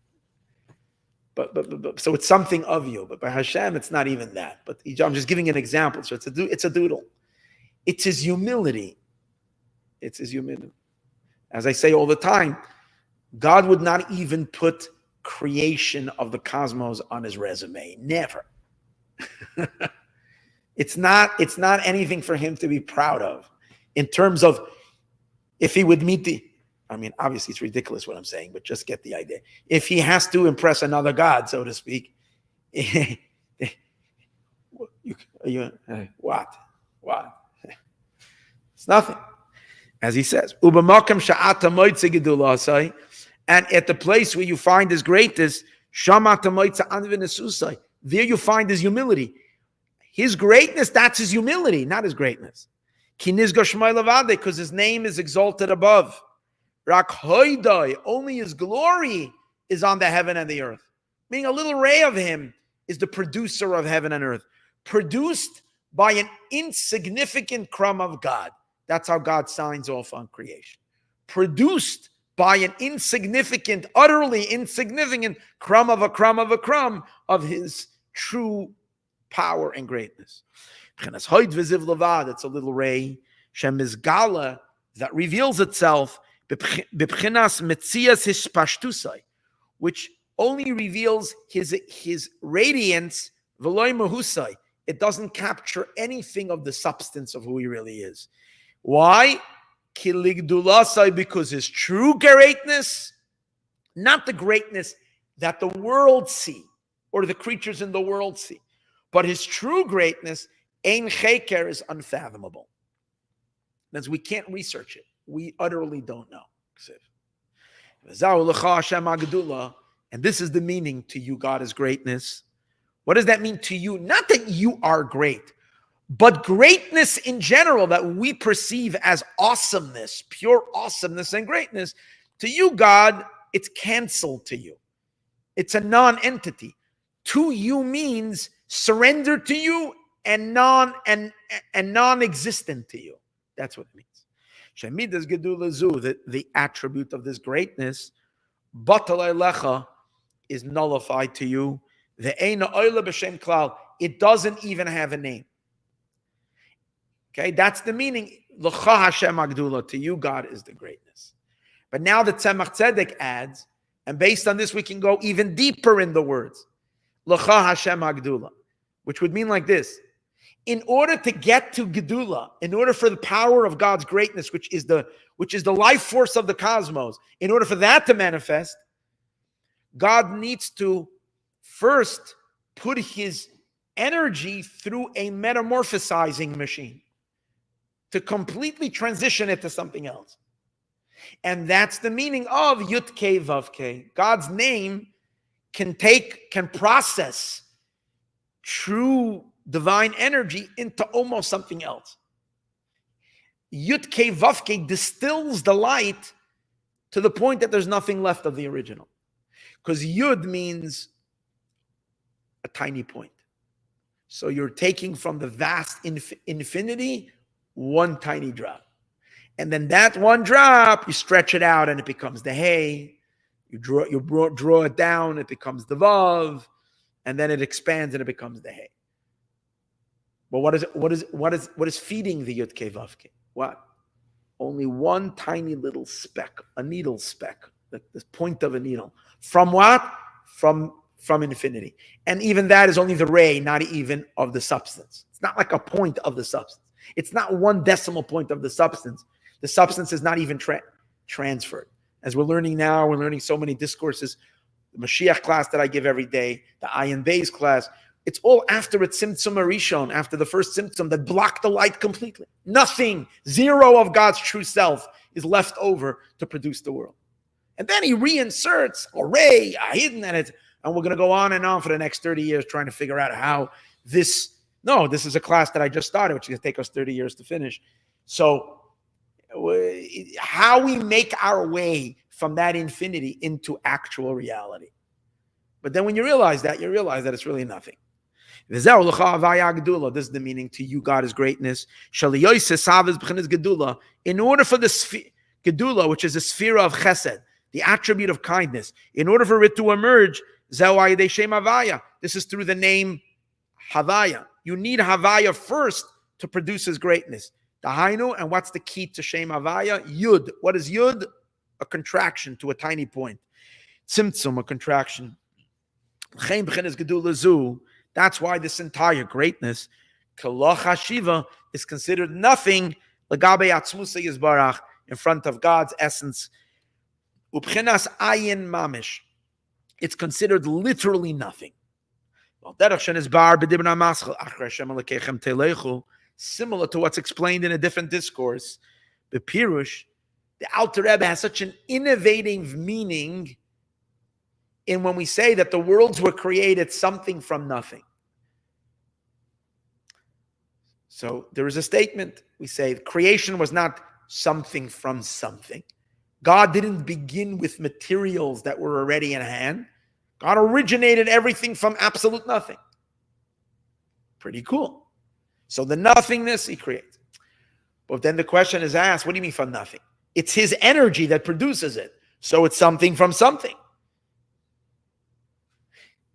So there's various answers to that. Why do we say that the creation is ex nihilo, from nothing to something, when the creation is really from something? Because the divine energy is there that produces the world. Are you going to call God nothing? And the answer is yes. We're calling God nothing, not because God is nothing, but because the amount of energy that God expended to create the world is nothing of him. So when God looks at what he gives to produce the universe, he says, I didn't even invest anything. So what is the universe created from? Nothing. And what sustains the universe? And what drives all of history from the beginning of time to the end of time, and every event and every force and everything?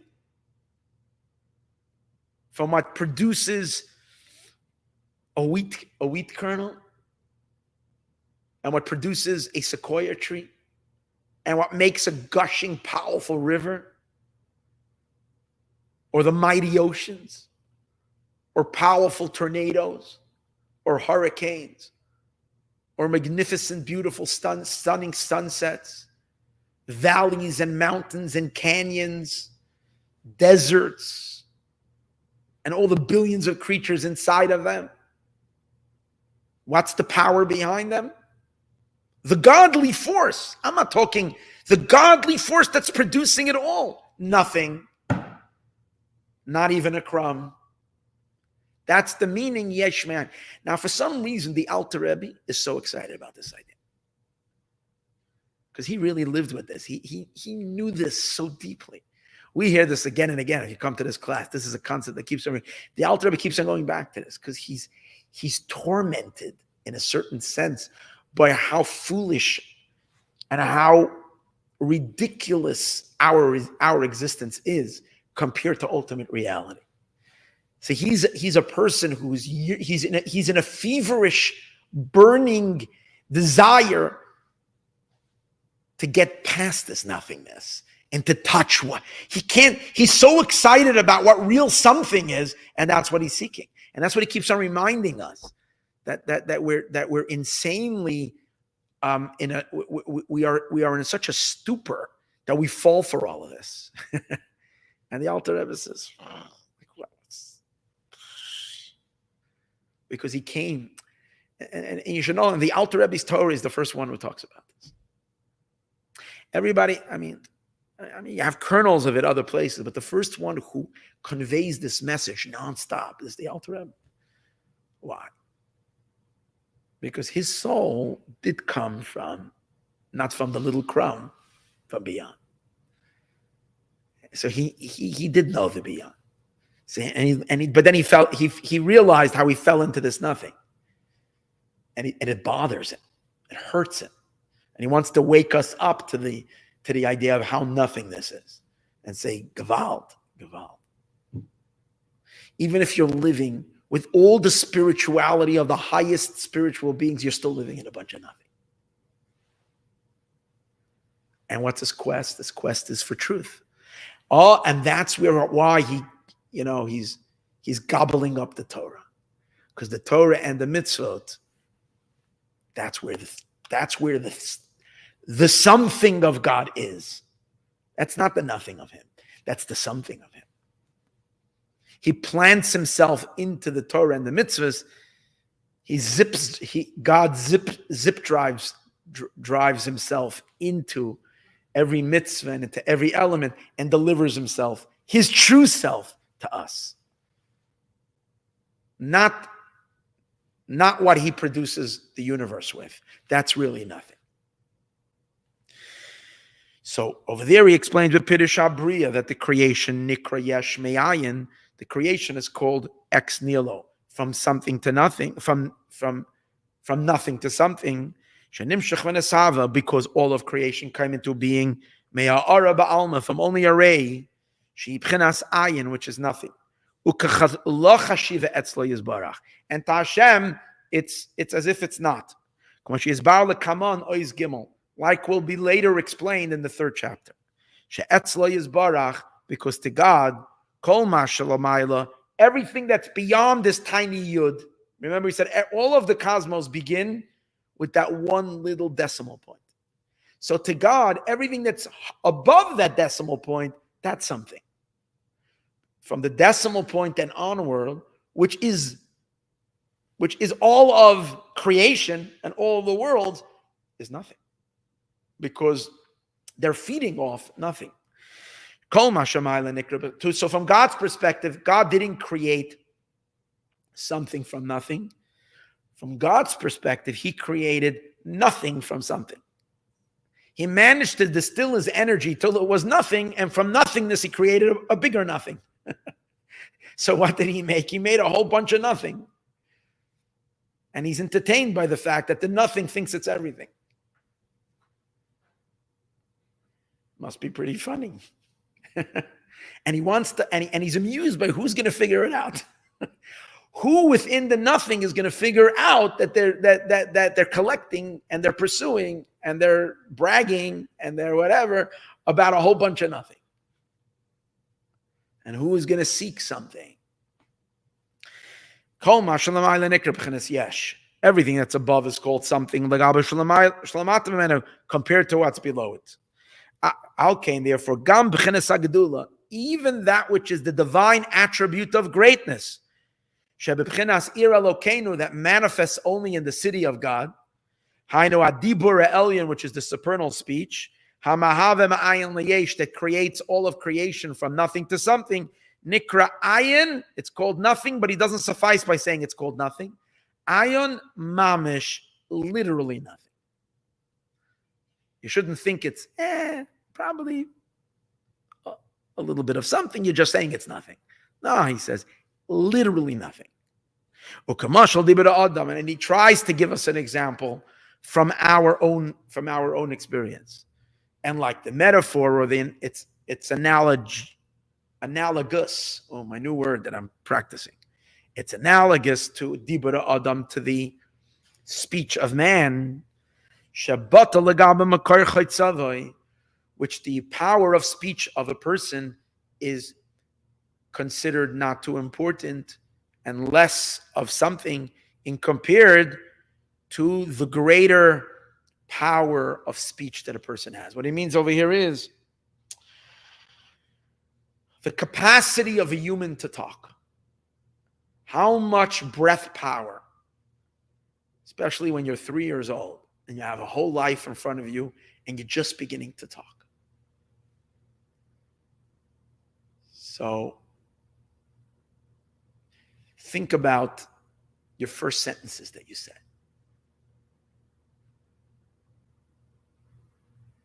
Think about, like, was there to be worried when you spoke those sentences that you like?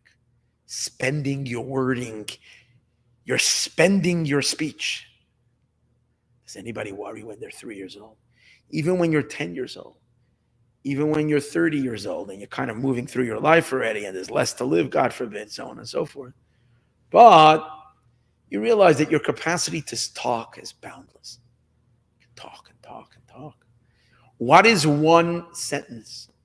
Especially if it's not a very deep sentence. Probably it's not your most important line that you're going to say in your life. It's like, I don't know, pass the ketchup. Fine. Okay. You said it. So what is there already? How much of the of you, who you are and what you are, is in that one phrase? And what did God create all the universes with? One phrase. We're soon going to see not even one phrase, 2 letters. 2 letters. So, Shuhevel Alev, the breath of the heart, that where you produce words. This is the analogy. Hineksiv, it says in the verse, Dvar Melech, it's a verse in Koheles. I always forget how to say Koheles in English. What is it called? Huh? Why did they have to come up with such a crazy word? What is it? Ecclesiastics. Okay. Ecclesiastes. Okay. In any case, in Hebrew, it's called Koheles. Okay. And what it says over there is as follows: Dvar Melech Shilton. The word of the king dominates, because the king dominates with his word. But over here we're learning that the entire dominance of God over all the universes and over all of the sum totality of existence is a phrase. One phrase, and he creates it all. This never-ending expansion of divine energy that creates all worlds sustains the city. Just like a person's speech is only to outside. It's not, speech is not important for self. It's only in a way that you can communicate to others. so to this greatness that God spoke a universe into creation is only to create the outside. It's only to channel to the outside, so to speak. And just like you can't value, there's no significance of a person's speech, especially not just to the power of speech. If you're going a notch deeper into human experience and you want to compare that one phrase and that one sentence in comparison to your emotional capacity, which emotion is so much more powerful than speech. What is that one phrase compared to your entire emotional capacity? That one phrase, if you want to compare it in comparison to the entire intelligence of the person.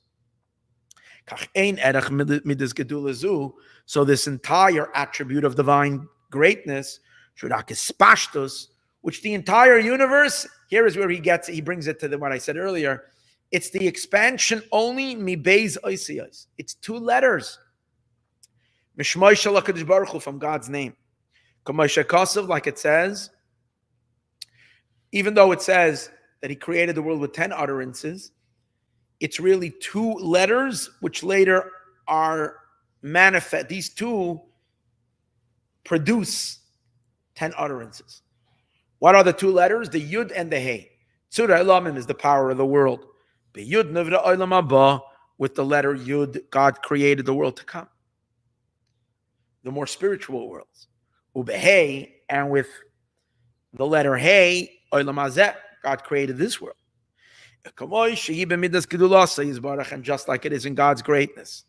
So it is with all of his emotions. Everything that's in heaven and earth. Now, it's not only that divine speech is nothing, even the divine emotions, which are higher than divine speech, are also nothing. Because they're all part of the emanations that he emanated so he can have a relationship with worlds, and the entire world reality to him is nothing. All of these features that are so inconceivably great are all nullified to him.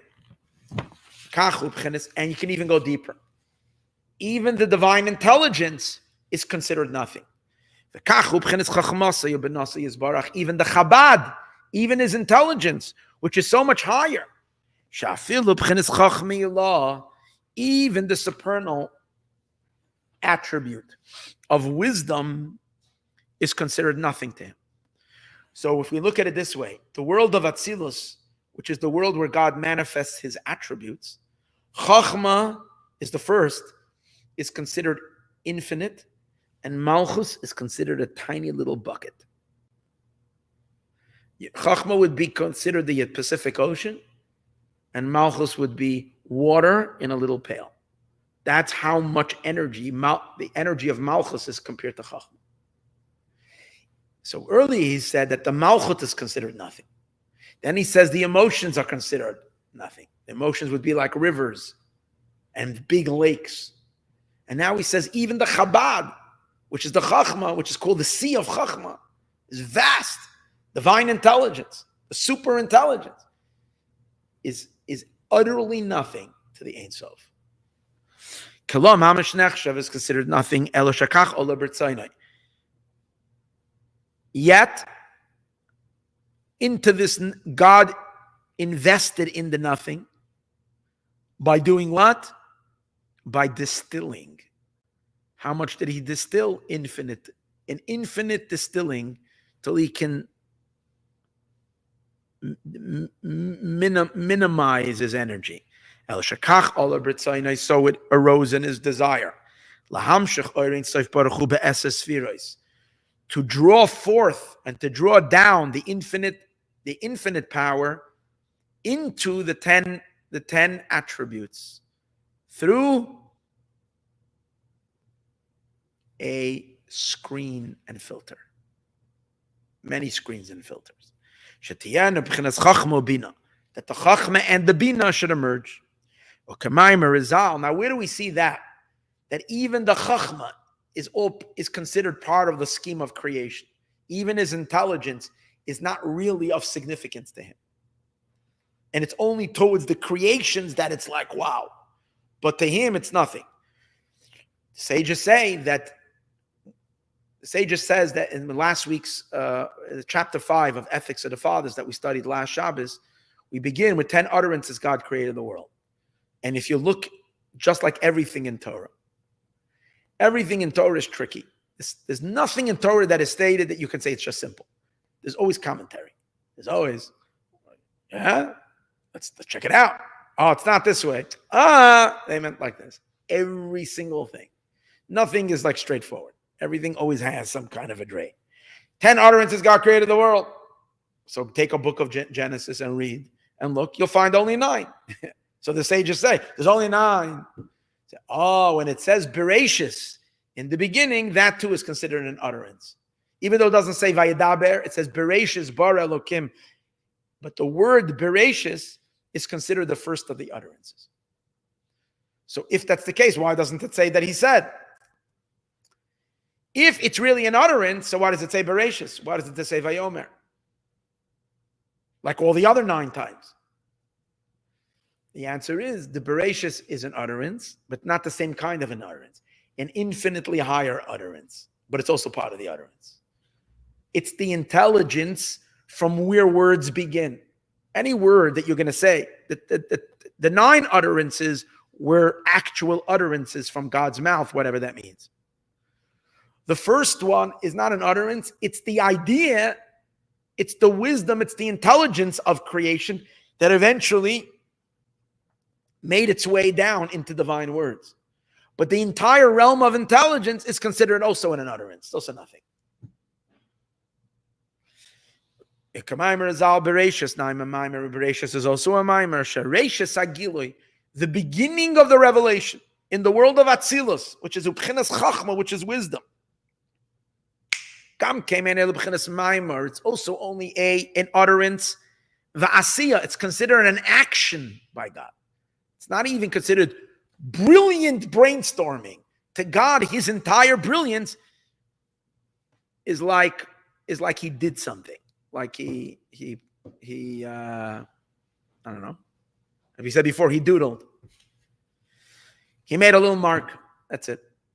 Mimer va'asiya, because speech and doing is kind of very close to each other. Hakol echad k'mimer baruch oimer v'oisa. Like we say, Baruch, the blessed, is the one who says and does. So you see that by Chachma, it says Chachma is kulam b'chachma asisa, with wisdom he made. And he's just saying that making and speaking to God is very close. So when you say that he made with it, it means that it's also a speech. It's also, meaning it has the value of words to God. Although, within the context of the Sfirot, to go from Malchus to Chachma is literally from going from here to the furthest star in the furthest galaxy. That's within Atzilus itself. But from when you're looking at it in terms of the entire spectrum, they're both considered on the same playing field. They're both nothing. It says, Hashem b'chachma yasad aretz. With wisdom, God founded the earth. So what's the Kabbalistic meaning of that? Aretz is Malchus. Earth is the last of the divine Sfirot, which is Malchus. It's called earth. Because just like earth is the lowest creature, in the world of Atzilus, the floor of Atzilus is Malchus. It's the ground, it's the earth, it's the inanimate. It's like we said earlier, it's the stones, it's the inanimate. But where does it come from? It comes from the Chachma. Chachma is the foundation. The earth, which is the word of God, which in the 10 utterances the worlds were created. What's the foundation of the speech? Is in the divine wisdom. Just like by a physical human being, just like by us and our experience. How do we combine letters? What enables us to take so many letters. I don't know how many words I spoke tonight. And I'm not even thinking. I'm thinking as I'm teaching. My mind is in the mimer. But I'm not thinking what words are coming out or how I'm going to say the word or how I'm going to pronounce besides the ecolastical, whatever that was. Besides that, I'm not... Ecclesiastes. Okay, I'm going to practice that tonight. I think I'm going to fall asleep saying that a bunch of times. So in any case, that was the only word that I had to concentrate how I'm going to say it. But the words are coming. Where is it coming from? The power of Chachma subconsciously or superconsciously combines the letters, combines the words and the letters and puts them all together at enormous speed that a person is not. And if you become self-conscious about it, that's terrible because then you can't talk. So you can't think about it and it just happens automatically. But it comes from Chachma. So that's meaning Chachma is the foundation of speech. So the same ideas that speech, the same concepts that we so lengthily discussed earlier, that the speech is nothing, the origins of the speech is also nothing. Because it's the beginning of the nothing. So the beginning of the nothing is also nothing. It's the fountain from where nothing is coming from. So it is also nothing. The whole emanation, the whole string from its very origins is nothing. But higher than Chachma, Keter, the crown, the Ein Sof. Now we're talking. And that's where Torah and mitzvahs are. The Torah and the mitzvahs are registering above Chachma. In the Kesser, in the Ein Sof, in there you're talking already the substance of true godliness. And that's the reason you make cheesecake for Shavuos. Why should we be excited for Shavuos? Why should you be all excited and buying nice flowers for Shavuos? Why should you be making? Because this is worth celebrating. This is worth celebrating. We are getting the Torah on Tuesday. A whole new Torah. We're plugging into something. That's where he's taking this. The combination of letters are from Chachma. A tinuk, a little child, as long as he doesn't have speech, a das. We spoke about this last week when learning about the letters emerging. Can't speak. But Elokim. The process of creation comes from Elokim. What did we say earlier? Elokim is the Lord.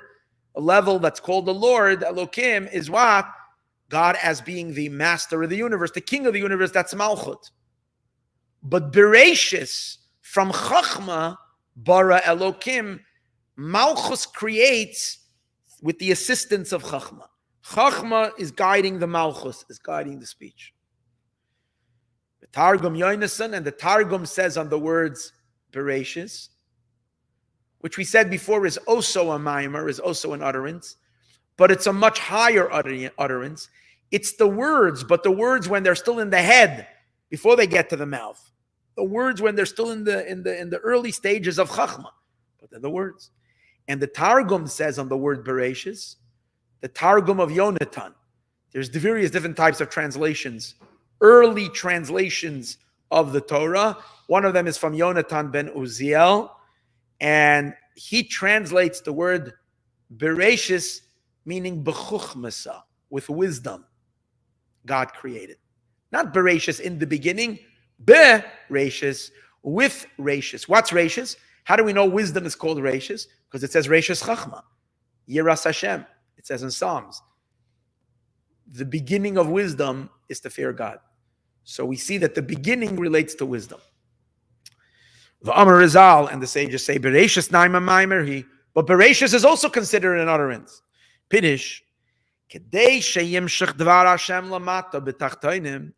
in order for God's words to be able to come down and to create a time and space bound universe.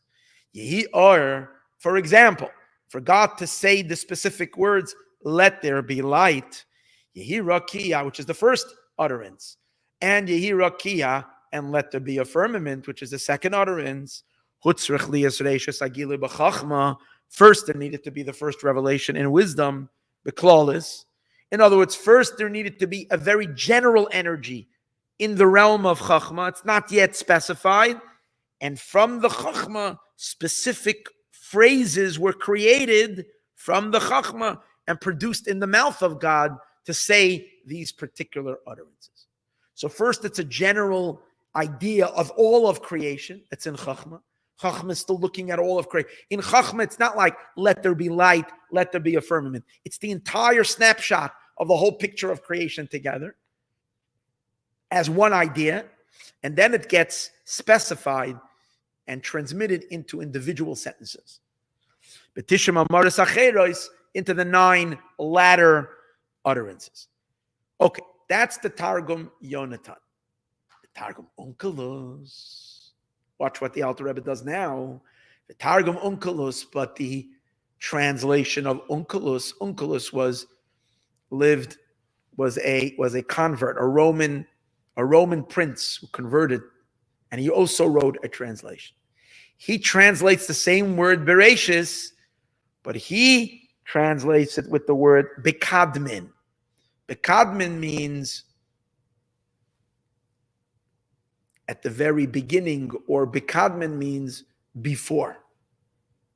Before it, prior to. Bekadmin means prior to. So what is on the deep secret level, what does that mean? Prior to. Chachma is not called prior to. Chachma is called the beginning. Because in the first flash of a concept, when you flash in your mind a project, a solution for something, whatever it is, later you're going to write a whole book on it. But first there's a flash. In that flash, everything is contained. Everything that's going to later emerge is in that flash. So the flash is the beginning of it already. You can say the beginning of the book began when I had this epiphany. It's the beginning. Chachma is already. From there, it needs to evolve. There needs to be an evolution of it. But you have already the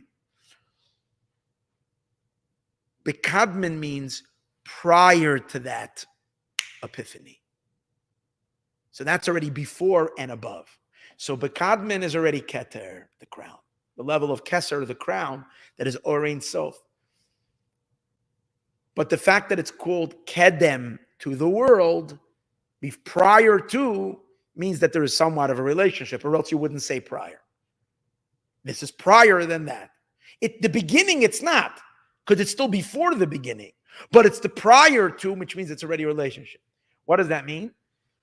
God is readying himself for the idea of creation. He's not yet, he wants to create, he wants to produce an epiphany, which is going to be the brilliant idea, which is going to have eventually the creation of all the cosmos in it. But he's interested in it, although he hasn't yet produced it. So that's still infinite. That's higher than the energies of creation. Like we learned last week, over there, the letters are engraved letters. And when we learned that, that's not yet, there's no substance. Chachma is already a substance. It's already something other than Ein Sof. God produced something already. Keter is still higher than. That's called Kedem before. It's indicative on a higher level. It's the pre-intelligence. Machshava keduma, the primordial thought. This is not really thought in the sense of thought. And the supernal will. The source from where the wisdom will come from. Reishis Agili, which is Chachma, will be the beginning of the revelation. Whatever is in Chachma will later, not whatever, but some of that Chachma will be distilled and become the speech of Malchus. But the level of Kesser is still transcendental energy. It's not going to flow into Malchus. It's going to produce the Chachma, which the Chachma is going to then flow into Malchus. It's the will. Kimasha Chachma Nikra Reishis, Chachma that's called the beginning, who be'erech hanetzalim, is already within. Chachma is already within. It's already over It's already on the other side of the river. It's already part of creation. It's divinity. But remember I said earlier that all the greatness we know of God and everything we will ever conceive is God as the creator of the universe. But beyond that, he's utterly unknown. So Chachma is the beginning of God being already within somewhat of a relationship to the creations. But from Chachma to above Chachma, that's the ultimate leap. From that's called ratius. It has somewhat of a value of the emanations and the creations. Masha ein kein lefanav yizbarach, which isn't the case in front of him himself. Beyond Chachma, Harei Ram v'Nisa, he is exalted and elevated. Rivevos madreges, myriads and myriads of levels. Obviously, each level over here is not even possible to conceive. Even though we do apply even to the transcendental elements, to the transcendental divine, we attribute the concept, we say about him that he is wise, but not with a knowable wisdom. True, but on this level, no thought can grasp. It's utterly unknowable. Like we're learning in the Lekutei podcast, we're learning that on this level, we're told, wait, be silent. You can't explore there. Because it's infinitely beyond. That's why you can't even name him over there. There's no name. You can't call him wisdom. All of them are, and on that transcendental level, we say that to him, wisdom is an action. Wisdom is considered a deed. Just like by us, a deed is so low, is so inferior. To the levels of Keter, the entire intelligence, it's not like he is intelligent. He produces intelligence like we produce an action. Even the supernal wisdom, is considered a physical action to him. And this is a deeper meaning. I don't remember ever seeing this interpretation on this phrase. It's usually used in a complete different context. And over here in the mimer, he uses v'zeu, and this is the meaning. Soif ma'aseh b'machshava tchila. What that means is, we say it in L'chadodi tomorrow night. We say the end of action or the end of deed is what was in the primordial thought. The simple meaning of that is that whatever you do the last, when you're building a project, the last thing you do is what you initially thought of. Okay? But interpretation, the way he's interpreting it now is the flip side. He's reading it like this. Machshava tchila, the beginning thought, the first kernel of the idea of creation, as it is in the divine, powerful epiphany, in the richness, the emergence of Hashem's intelligence, which is called machshava tchila, the highest level of thought. Soif Maisa is the tail end of an action to the Or Ein Sof.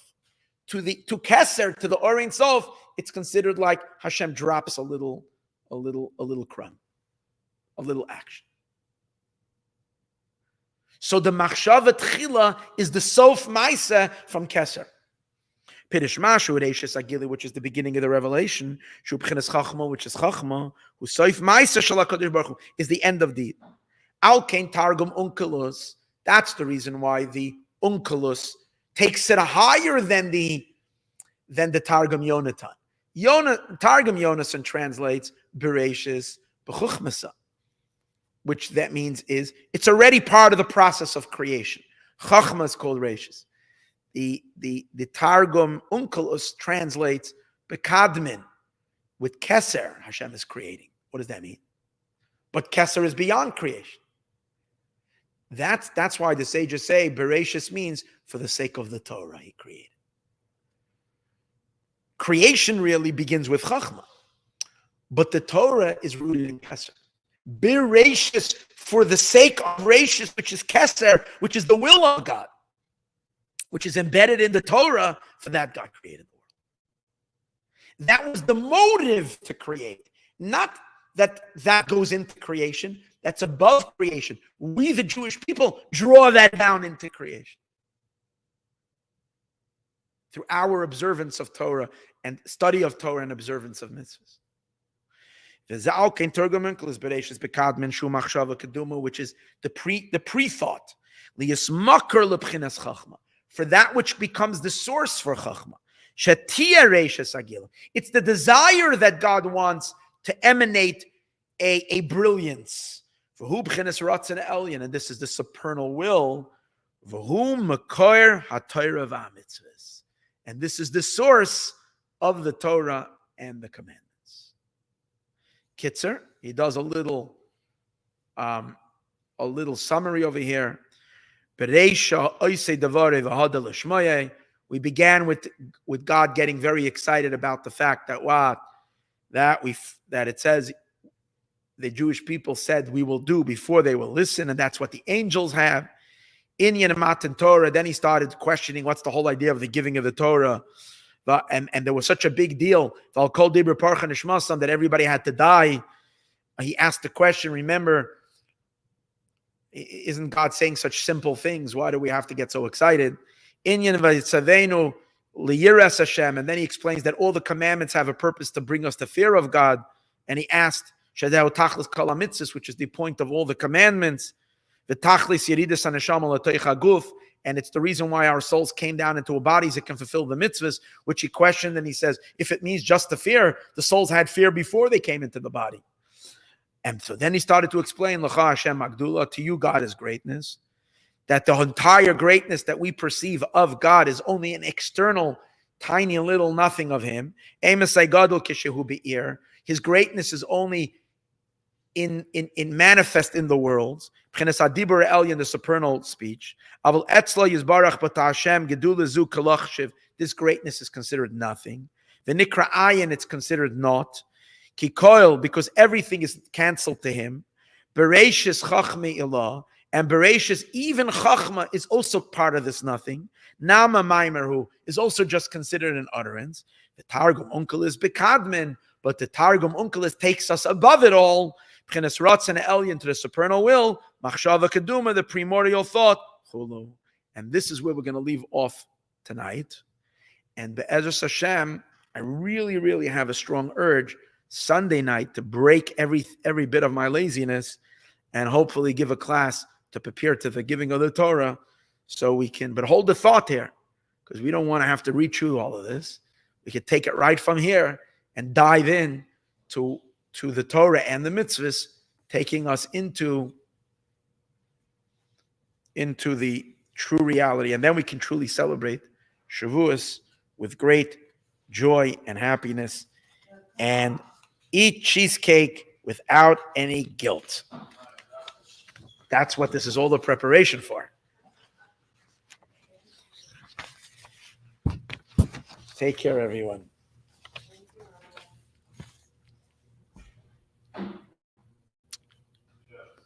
Good Shavous.